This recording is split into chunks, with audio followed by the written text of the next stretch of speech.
ഞാൻ ജനിച്ചത് പന്തളത്താണ്.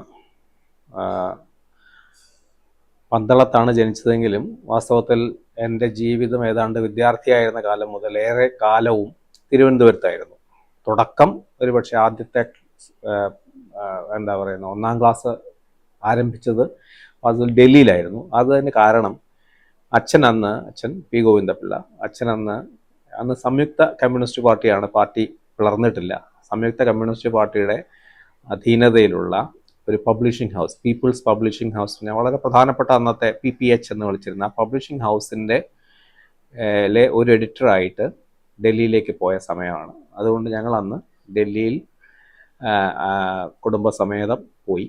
അമ്മ MJ രാജമ്മ, അമ്മ കോളേജിൽ അധ്യാപികയായിരുന്നു. പക്ഷേ വിമോചന സമരം അധികാരത്തിൽ വന്ന പട്ടനാടുള്ള സർക്കാർ അമ്മയെ പിരിച്ചുവിട്ടു, ഒരു കാരണവുമില്ലാതെ. അന്നത്തെ ഫസ്റ്റ് ക്ലാസ് ഒക്കെ ഉണ്ടായിരുന്ന ആളാണ്, കോളേജിൽ ലെക്ചറാണ്. അന്നത്തെ കാലത്ത് ഇതൊക്കെ നടക്കുന്ന കാലമാണ്, സർക്കാർ സർവീസിന് പോലും ആൾക്കാരെ പിരിച്ചുവിടുക. അതിന് പ്രധാനപ്പെട്ട കാരണം രാഷ്ട്രീയമായിരുന്നു. അമ്മയുടെ രാഷ്ട്രീയമല്ല, അച്ഛൻ്റെ രാഷ്ട്രീയം, അതിലേറെ അമ്മയുടെ അമ്മാവൻ MN ഗോവിന്ദൻ നായരുടെ രാഷ്ട്രീയം. MN ഗോവിന്ദൻ നായർ അന്ന് കമ്മ്യൂണിസ്റ്റ് പാർട്ടിയുടെ എല്ലാമാണ്, പാർട്ടി സെക്രട്ടറിയാണ്.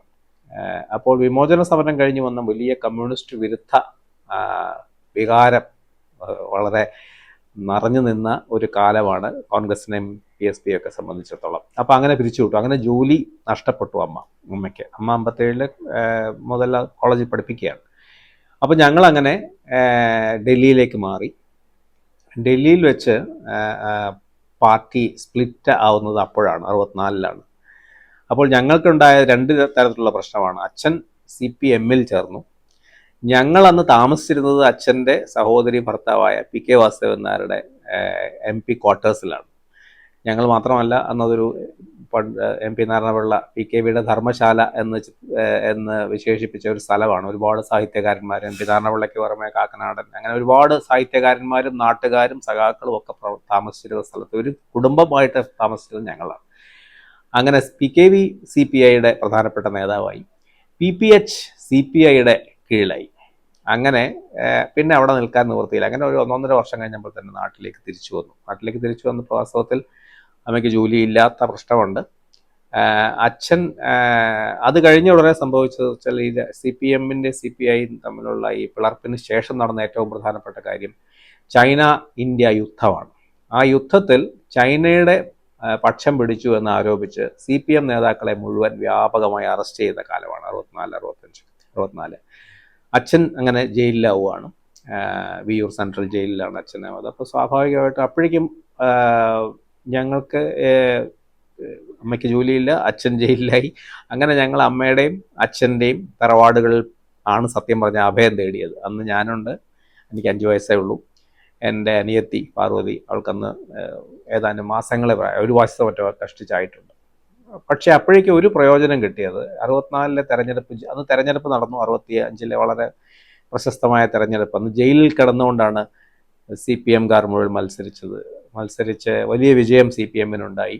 65-ൽ പെരുമ്പാവൂർ മണ്ഡലത്തിൽ നിന്നാണ്, അച്ഛൻ ജയിലിൽ നിന്നാണ് മത്സരിച്ചത്. പെരുമ്പാവൂർ മണ്ഡലത്തിൽ അന്ന് 5 വയസ്സുകാരനായ അല്ലെങ്കിൽ 6 വയസ്സുകാരനായ എന്നെ ജീപ്പിൻ്റെ മുകളിലൊക്കെ കയറ്റി നിർത്തി സഹാക്കൾ പാർട്ടി തെരഞ്ഞെടുപ്പ് പ്രചരണത്തിനും സഹതാപ തരംഗം ഉണ്ടാക്കാനും ഒക്കെ ശ്രമിച്ചു. അങ്ങനെ സ്വാഭാവികമായിട്ട് അന്ന് അങ്ങനെ പെരുമ്പാവൂർ ജയിച്ചു. പക്ഷേ നിയമസഭ കൂടിയില്ല, ആർക്കും ഭൂരിപക്ഷമില്ലാതെ പോയി. രാഷ്ട്രപതി ഭരണം ഏർപ്പെടുത്തപ്പെട്ടു. ആ രാഷ്ട്രപതി ഭരണത്തിൽ വാസ്തവത്തിൽ ഒരു പ്രയോജനം ഞങ്ങളെ സംബന്ധിച്ചുള്ള ഉണ്ടായത്, എൻ്റെ അമ്മയ്ക്ക് ജോലി അന്ന് തിരിച്ചു കിട്ടി. അന്നത്തെ രാഷ്ട്രീയ സ്വാധീനത്തിനൊന്നും വശംവദമാകാതെ അന്നത്തെ സർക്കാർ, AP ജെയിൻ എന്ന് പറഞ്ഞ ഗവർണറായിരുന്നു. അദ്ദേഹത്തിൻ്റെ കാലത്ത് അങ്ങനെ തിരിച്ച് ജോലി കിട്ടിയപ്പോൾ അമ്മയ്ക്ക് ജോലി കിട്ടിയത് ചിറ്റൂരാണ്, പാലക്കാട് ജില്ലയിലുള്ള ചിറ്റൂരാണ്. അപ്പം ഞങ്ങൾ അച്ഛൻ ജയിലിലും അമ്മയും ഞാനും ചെറിയ കുട്ടി പാർവതിയും ഞങ്ങളൊക്കെ കുട്ടി 1-ാം ക്ലാസ് 2-ാം ക്ലാസ്സിലൊക്കെ 3-ാം ക്ലാസ്സിലൊക്കെ ആയിരുന്ന സമയത്ത് ഞങ്ങളുടെ അമ്മയുടെ അമ്മയൊക്കെ ആയിട്ട് ഞങ്ങൾ ചിറ്റൂരേക്ക് താമസം മാറി. അത് കഴിഞ്ഞിട്ട് പിന്നീട് 67-ലെ തെരഞ്ഞെടുപ്പ് വരുന്നു. 67-ലെ തെരഞ്ഞെടുപ്പ് വരുമ്പോൾ അച്ഛൻ വീണ്ടും ജയിൽ മോചിതനായി, തെരഞ്ഞെടുപ്പ് ജയിച്ചു. അതിനോടൊപ്പം തന്നെ അന്ന് ദേശാഭിമാനി CPM-ൻ്റെ മുഖപത്രമായി മാറി. സംയുക്ത പാർട്ടി പത്രമായിരുന്നത് CPM നിയന്ത്രണത്തിലായി. അച്ഛൻ പത്രാധിപരായി, അതോടൊപ്പം MLA ആയി. അമ്മയ്ക്ക് അന്ന് ജോലി കിട്ടി. അമ്മയ്ക്ക് തിരുവനന്തപുരത്തേക്ക് ട്രാൻസ്ഫറുമായി, സ്ഥലം മാറ്റമായി. അങ്ങനെ ഞങ്ങൾ തിരുവനന്തപുരത്തേക്ക് താമസം മാറുകയാണ്. അങ്ങനെ ഒരു 6-ാം ക്ലാസ് മുതൽ 5ാം ക്ലാസ് മുതൽ വാസ്തവത്തിൽ 5ാം ക്ലാസ് മുതൽ പിന്നെ എൻ്റെ വിദ്യാഭ്യാസം മുഴുവൻ, ഞങ്ങളുടെ ജീവിതം മുഴുവൻ തിരുവനന്തപുരത്തുകാരായിട്ടാണ്. സ്കൂൾ വിദ്യാഭ്യാസം സെൻറ്റ് ജോസഫ് സ്കൂളിലായിരുന്നു. അന്ന് ഞങ്ങൾ പുളിമൂട്ടിലാണ് താമസിക്കുന്നത്, തൊട്ടടുത്താണ് സ്കൂള്. അങ്ങനെ സെൻറ്റ് ജോസഫ് സ്കൂളിലായിരുന്നു എൻ്റെ വിദ്യാഭ്യാസം. വളരെ നല്ല സ്കൂളായിരുന്നു അന്നത്തെ കാലത്ത്. ഈശോ സഭാ പുരോഹിതന്മാരാണ് നടത്തിയിരുന്നത്. എനിക്ക് ഏറ്റവും പ്രിയങ്കരായ ഒരുപാട് അധ്യാപകരുണ്ടായിരുന്ന സ്കൂളാണ്.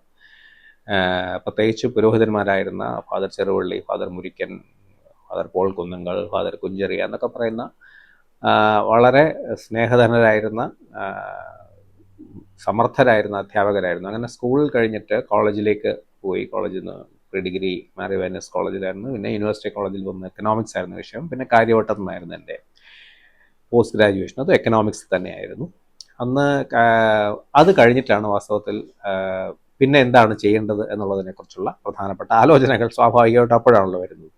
അപ്പോൾ അതിലൊരു പ്രത്യേകത, എൻ്റെ കുടുംബത്തിൻ്റെ ഒരു സവിശേഷത, അവിടെ രാഷ്ട്രീയക്കാരുടെയും പത്രപ്രവർത്തകരുടെയും ഒരുപാട് സാന്നിധ്യമുള്ളൊരു കുടുംബമാണ്. അപ്പം ഞങ്ങൾക്ക് പലർക്കും വാസ്തവത്തിൽ ഒരു നിശ്ചിതമായിട്ടുള്ള ഒരു പാതയായിരുന്നു. ഒന്നുകിൽ രാഷ്ട്രീയ പ്രവർത്തനത്തിലേക്ക് പോകുന്നവർ ഒരുപാട് പേരുണ്ടായി, അല്ലെങ്കിൽ പത്രപ്രവർത്തനത്തിലേക്ക്. ഞാൻ തിരഞ്ഞെടുത്തത് പത്രപ്രവർത്തനമാണ്.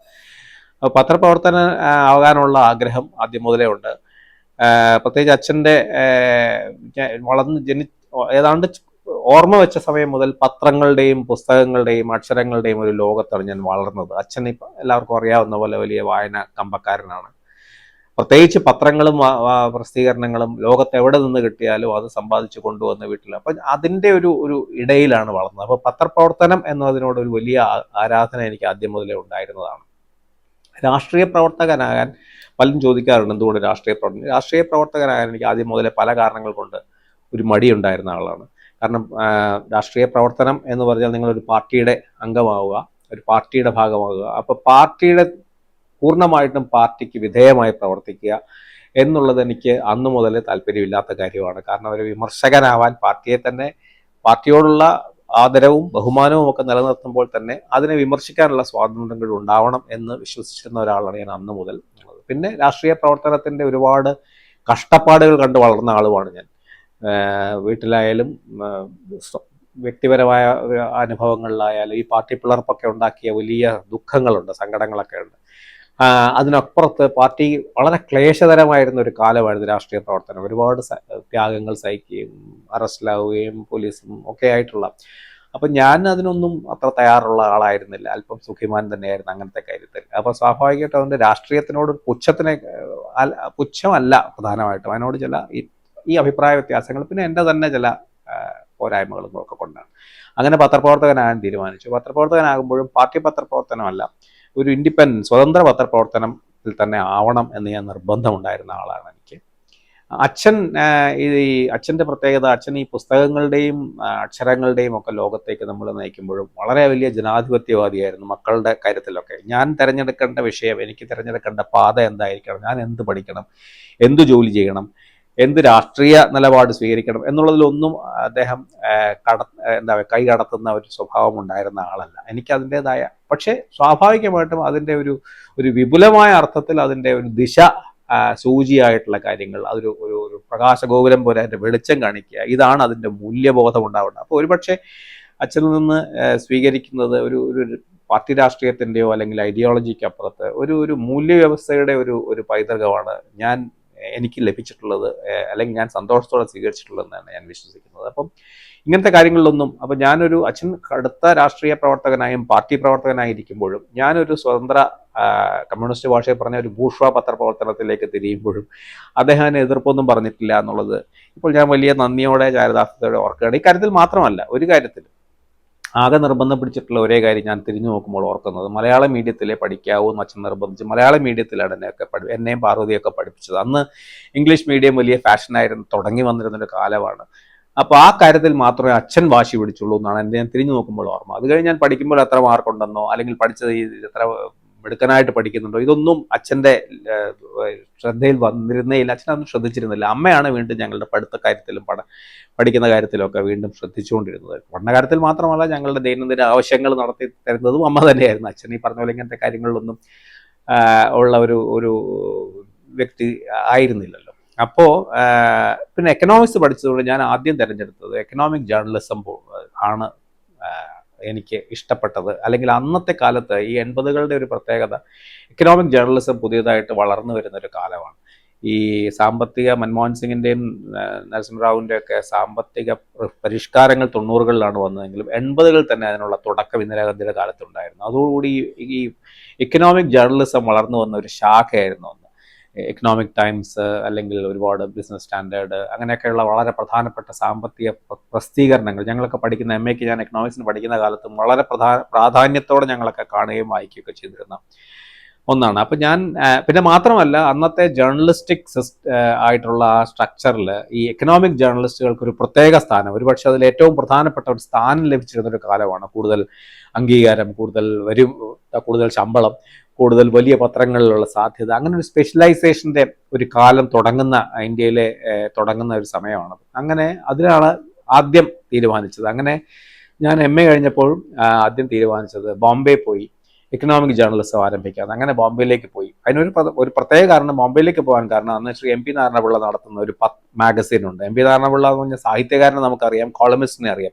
പക്ഷെ അദ്ദേഹം വളരെ വ്യത്യസ്തമായ ഒരു പത്രപ്രവർത്തന ഒരു പാരമ്പര്യം അദ്ദേഹത്തിന് ഉണ്ടായിരുന്നുള്ളത് അധികം പേർക്ക് അറിഞ്ഞുകൂടാ. ബോംബെയിൽ ഒരുപക്ഷെ വളരെ പരിമിതമായിട്ടുള്ള ഒരു വൃത്തത്തിൽ മാത്രം എത്തിയിരുന്ന ഒരു മാഗസീൻ, അത് മിനറൽസ് ആൻഡ് മെറ്റൽസ് മാഗസീൻ എന്നായിരുന്നു അതിൻ്റെ പേര്.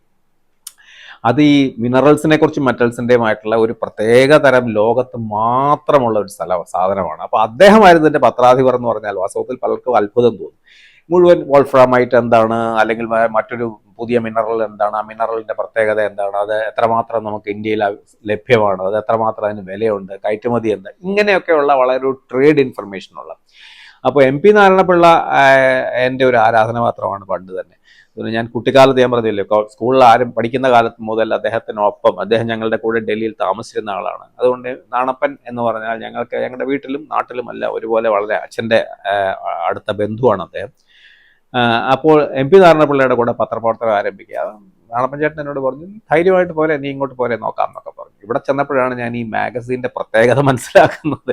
നമുക്കല്ലോ യാതൊരു പരിചയമില്ലാത്തൊരു ലോകമാണെന്ന് മാത്രമല്ല, അതിൽ യാതൊരു പത്രപ്രവർത്തനത്തെ സംബന്ധിച്ച് നമ്മുടെ അംഗീകൃതമായിട്ടുള്ള പല ധാരണകൾക്കൊന്നും യാതൊരു ഇടവുമില്ലാത്തൊരു സ്ഥലം. ഏതെങ്കിലും ഈ നരിമാൻ പോയിന്റിലും അല്ലെങ്കിൽ അതുപോലെയുള്ള സ്ഥലങ്ങളിൽ പോയിട്ട് അവിടുത്തെ മിനറൽ ട്രേഡേഴ്സിൻ്റെ അവിടെ പോയിട്ട് ഇന്ന മിനറലിന് എന്തായി പോയി വല്ല എക്സ്പോർട്ട് കണക്കുകൾ എടുക്കുക. പക്ഷേ MP നാരായണപിള്ളയുടെ പ്രത്യേകത വെച്ചാൽ ഇതൊന്നും അദ്ദേഹത്തിന് ഈ വലിപ്പച്ചെറുപ്പമില്ല എന്ന് പറയുന്ന പോലെ തന്നെ ഈ വിഷയത്തിൻ്റെ വ്യത്യാസമൊന്നും അദ്ദേഹത്തിനെ ബാധിക്കുന്നില്ല. നീ ഒരു കാര്യം, മിനറൽ റിപ്പോർട്ട് നീ നാളെ മുതൽ ഇറക്കിക്കൊള്ളാൻ പറഞ്ഞു. ഒരു 4 പേജുള്ള ഒരു മിനറൽ റിപ്പോർട്ട് എന്നൊരു സാധനം ഇറക്കാൻ ആദ്യമേ എന്നെ ഏൽപ്പിച്ചു. വാസ്തവത്തിൽ ഞാൻ അല്പം അമ്പരന്ന് പോയൊരു സംഗതിയാണ്.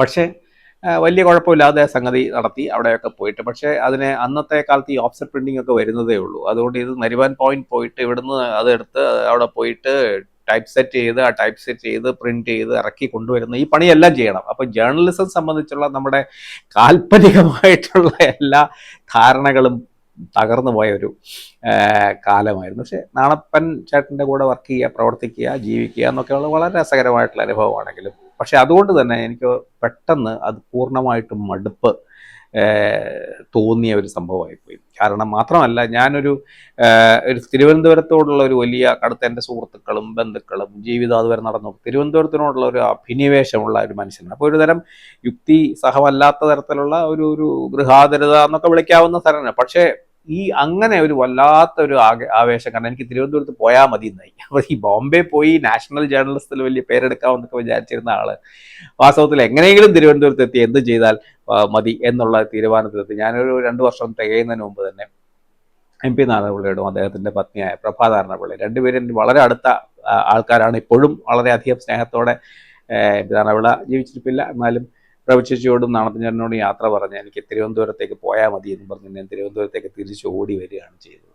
അങ്ങനെ തിരുവനന്തപുരത്ത് വന്ന സമയത്ത് തിരുവനന്തപുരത്ത് മാതൃഭൂമി എഡിഷൻ ആരംഭിച്ച കാലമാണ്. 79 മറ്റോ ആരംഭിച്ചു. ഞാൻ 82 മാതൃഭൂമി ഞങ്ങളുടെ വീടിൻ്റെ തൊട്ടടുത്തുള്ള ഒരു അമ്മ വീട്ടിലാണ് മാതൃഭൂമിയുടെ തിരുവനന്തപുരം എഡിഷൻ ആരംഭിച്ചത്. മാതൃഭൂമിയുടെ അവിടുത്തെ പ്രധാനപ്പെട്ട പത്രപ്രവർത്തകരെല്ലാം പലരും എൻ്റെ അച്ഛൻ്റെയൊക്കെ അടുത്ത സുഹൃത്തുക്കളായിരുന്നു. അതിൽ ഏറ്റവും പ്രത്യേകിച്ച് P രാജൻ, T വേണുഗോപാലൻ എന്നൊക്കെ പറയുന്ന സുഹൃത്തുക്കളൊക്കെ ഉണ്ടായിരുന്നു. അപ്പോൾ ഇവരുമായിട്ടൊക്കെ അടുപ്പമുണ്ട്. അപ്പോൾ എന്തായാലും അതിലൊരു പരീക്ഷ എഴുതി. ആദ്യം മാതൃഭൂമിയിലൊക്കെ പ്രാദേശിക ഭാഷാ പത്രപ്രവർത്തനം ഒന്നും വേണ്ടെന്ന് വിചാരിച്ച് പോയ ആള് ഈ സന്തോഷപൂർവ്വം അവിടുത്തെ ജേർണലിസ്റ്റ് ട്രെയിനിങ് പരീക്ഷ എഴുതി. പരീക്ഷ പാസ്സായി തിരുവനന്തപുരത്ത് തന്നെ ജേർണലിസ്റ്റ് ട്രെയിനി ആയിട്ട് ചേർന്നു. ഞങ്ങളുടെ അന്നത്തെ പത്രാധിപർ VPR ആണ്, VP രാമേന്ദ്രനാണ്. VP രാമേന്ദ്രൻ്റെ നേതൃത്വത്തിൽ മാതൃഭൂമി ഒരു പുതിയ ആധുനിക വൽക്കരണത്തിൻ്റെ ഒരു പാതയിലാണ് മാതൃഭൂമി എന്ന്. മാതൃഭൂമി ഒരു പുതിയ എഡിഷൻ ആരംഭിക്കുന്നതിന് അപ്പുറത്ത് മാതൃഭൂമി പല രീതിയിലൊരു മാറ്റമാണെന്ന് കൊണ്ടുവന്നത്. മാതൃഭൂമി ഒരു മലബാർ പത്രമായിട്ടാണ് അതിൻ്റെ ഐഡൻറ്റിറ്റി എല്ലാ കാലത്തുള്ളത്. അപ്പോൾ മാതൃഭൂമി ആദ്യമായിട്ട് കോഴിക്കോടും കൊച്ചിയും കഴിഞ്ഞ് തിരുവനന്തപുരത്തേക്ക് പ്രവേശിക്കുകയാണ്. അപ്പോൾ ഇവിടെ വലിയ കേരളകൗമുദിയുടെ സർവാധിപത്യം നടക്കുന്ന കാലമാണ്. തിരുവനന്തപുരം പത്രം എന്ന് പറഞ്ഞാൽ കേരളകൗമുദിയാണ്. അപ്പോൾ ഈ കേരളകൗമുദിയായിട്ടുള്ള ഒരു മത്സരം എങ്ങനെ നടത്തണം എന്നുള്ളതായിരുന്നു ഞങ്ങളുടെ പ്രധാനപ്പെട്ട അജണ്ട. അന്ന് ഞങ്ങളോടൊപ്പം ഉള്ളത്, അന്ന് തിരുവനന്തപുരത്തിൻ്റെ മാതൃഭൂമിയുടെ പ്രത്യേകത, അന്ന് ഈ ഒരു സ്വാതന്ത്ര്യ സമരത്തിൻ്റെ ഭാഗം മലബാർ പത്രം എന്നൊക്കെയുള്ള ഒരു ഇമേജ് ഉണ്ട്. അതേസമയത്ത് അതൊരു ബാധ്യതയായിരുന്നു. കാരണം ഒരു പ്രായമായ പത്രം, അല്ലെങ്കിൽ മലബാർ ഭാഷയിൽ പലപ്പോഴും ഭാഷ പോലും മാതൃഭൂമി തിരുവനന്തപുരം എഡിഷനിൽ പലർക്കും മനസ്സിലാവാതിരുന്ന ഒരു കാലമൊക്കെ ഉണ്ടായിരുന്നു. പക്ഷെ ഞങ്ങൾ അന്നൊരു ചെറുപ്പക്കാരുടെ ഒരു വലിയ സംഘമാണെന്ന് മാതൃഭൂമിയിൽ പുതിയ ട്രെയിനികളായിട്ട് ചേർന്നത്. പിന്നീട് പ്രമുഖരായ പ്രശസ്തരായി മാറിയ ഒരുപാട് പേരുണ്ട്. അതിലിപ്പം TN ഗോപകുമാർ ഉണ്ട്, ജ്യോതിർ ഘോഷ് ഉണ്ട്, ജേക്കബ് ജോർജ്, സണ്ണിക്കുട്ടി, PK ഹരികുമാർ, M ഹരികുമാർ, ശശിമോഹൻ, ഇങ്ങനെയൊക്കെയുള്ള കോളേജ് വിട്ട് നേരെ ക്യാമ്പസിൽ നിന്ന് നേരെ പത്രപ്രവർത്തനത്തിലേക്ക് വന്ന ഒരു സംഘം ചെറുപ്പക്കാർ ഞങ്ങളുടെയൊക്കെ നേതാവായിരുന്നു. ഞങ്ങളുടെയൊക്കെ മാതൃഭൂമി എഡിഷൻ്റെ ഏറ്റവും പ്രധാനപ്പെട്ട അധികാരിയും അതിൻ്റെ ശില്പിയുമായിരുന്ന ആളാണ് ഞങ്ങളൊക്കെ വേണുക്കുറുപ്പെന്നും വേണുവേട്ടനെന്നും വിളിക്കുന്ന T വേണുഗോപാൽ. അദ്ദേഹം ഒരു വാസ്തവത്തിൽ ഒരു അപാരമായ സിദ്ധികളുള്ള ഒരു മനുഷ്യനായിരുന്നു. അപ്പോൾ ഞങ്ങളുടെ ഒരു പ്ലാൻ, ഈ ടീമിൻ്റെ കൂടെ മാതൃഭൂമി ഒരു പുതിയ മത്സരം ആരംഭിക്കുക, കേരളകൗമുദിയെ പരാജയപ്പെടുത്തുക, ഒന്നാം സ്ഥാനത്ത് വരിക എന്നുള്ളതായിരുന്നു. അപ്പോൾ അതിലേറ്റവും സഹായമായത് ടെക്നോളജിക്കലായിട്ടുള്ള ഒരു സൗകര്യം ഉണ്ടായി. ഞങ്ങൾക്ക് ആദ്യത്തെ ഓഫ്സെറ്റ് പ്രിൻറ്റിംഗ് ആണ്. അപ്പോൾ ഓഫ്സെറ്റ് പ്രിൻറ്റിങ്ങിൻ്റെ എല്ലാ ഇന്ദ്രജാലവും കാണിക്കാൻ ഉണ്ടായിരുന്ന ആളായിരുന്നു ശ്രീ വേണുക്കുറുപ്പ്. അദ്ദേഹമായി പത്രത്തിൻ്റെ, നമ്മൾ അതുവരെയുള്ള പരമ്പരാഗതമായിട്ടുള്ള പത്രത്തിൻ്റെ പേജുകളുടെ പറ്റിയുള്ള ധാരണകളെല്ലാം മാറ്റിമറിച്ചു. അദ്ദേഹം അതിൽ പലതരത്തിലുള്ള പരീക്ഷണങ്ങൾ നടത്തി. ഫോട്ടോകൾ കൊണ്ടുള്ള, രാജൻ പൊതുവാളിനെ പോലെയുള്ള ഒരു വളരെ പ്രഗത്ഭനായിട്ടുള്ളൊരു ഫോട്ടോഗ്രാഫറിനെ മാതൃഭൂമിക്കുണ്ടായിരുന്നു. അപ്പോൾ അദ്ദേഹം കൊണ്ടുവരുന്ന ഫോട്ടോകളെ വളരെ അത്ഭുതകരമായ, വളരെ നൂതനമായുള്ള രീതികളിലൊക്കെ ഡിസ്പ്ലേ ചെയ്യുക, ഹെഡിങ്സിനൊക്കെ വലിയ മാറ്റം വരുത്തുക, റിവേഴ്സ് ഹെഡിങ്സ് കൊടുക്കുക, റിവേഴ്സ് ചിത്രങ്ങൾ കൊടുക്കുക, ഇങ്ങനെയൊക്കെ അതുവരെ ഉണ്ടായിരുന്ന പത്ര രീതികളിൽ നിന്ന് വലിയ മാറ്റം കുറിച്ച ഒരു രൂപ-അർത്ഥത്തിൽ, അതിൻ്റെ ഉള്ളടക്കത്തിൽ ഈ പറഞ്ഞ പോലെ ഞങ്ങൾ ചെറുപ്പക്കാരെ പൂർണ്ണമായിട്ടും അഴിച്ചു വിടുകയായിരുന്നു വേണുക്കുറുപ്പ് ചെയ്തത്. അപ്പോൾ അതുവരെ വളരെ കാര്യമായി ഒന്നും കവർ ചെയ്തിട്ടില്ലാത്ത പല പരിപാടികളും വ്യാപകമായി കവർ ചെയ്യാൻ ഞങ്ങൾ നിയുക്തരായി. യുവജനോത്സവം ഉദാഹരണം. ഒരുപക്ഷെ യുവജനോത്സവം ഒരു വലിയ സംഭവമാക്കി മാറ്റിയത് ഈ വേണുക്കുറുപ്പിൻ്റെ നിർദ്ദേശത്തിലൂടെ അന്നത്തെ മാതൃഭൂമിയിൽ രാജൻ പൊതുവാളിൻ്റെ ചിത്രങ്ങളുമൊക്കെ ആയിട്ട്, എല്ലാ നർത്തകരുടെയും ഗായകരുടെയും കലാകാരുടെയും ഒക്കെ ചിത്രങ്ങളൊക്കെ ആയിട്ട്, ഇതൊക്കെ കോളേജുകളിലും സ്കൂളുകളിലൊക്കെ വലിയ, ഞങ്ങൾ ഈ പത്രം എഡിഷൻ അച്ചടിച്ച് കഴിഞ്ഞ് ഞങ്ങൾ ഈ ചെറുപ്പക്കാരുടെ സംഘം തന്നെ അർദ്ധരാത്രി തന്നെ സെനറ്റ് ഹാളിൽ പോയിട്ട് അന്ന് അവിടെ വിതരണം നടത്തുക, ഇങ്ങനെയൊക്കെയുള്ള വലിയ അത്ഭുതങ്ങൾ ചെയ്യുക. രാത്രി പത്രത്തിൽ എഡിഷനിൽ പുതിയ വാർത്തകളെ പരമാവധി ഉൾക്കൊള്ളിക്കാൻ വേണ്ടിയിട്ട് അർദ്ധരാത്രി വരുന്ന ന്യൂസ് ബ്രേക്കുകൾ പോലും ഉൾപ്പെടുത്തുക. ഇതിനൊക്കെയുള്ള സാങ്കേതികവും അതിൻ്റെ ഉള്ള സൗകര്യങ്ങളും ഇതെല്ലാം ഈ സ്ഥാപനം കൊണ്ടുവന്നു. അന്നത്തെ അന്ന് റിപ്പോർട്ടേഴ്സിൽ വളരെ പ്രധാനപ്പെട്ട റിപ്പോർട്ടേഴ്സ് എന്ന് PR വാര്യരായിരുന്നു ഞങ്ങളുടെ ബ്യൂറോ ചീഫ്.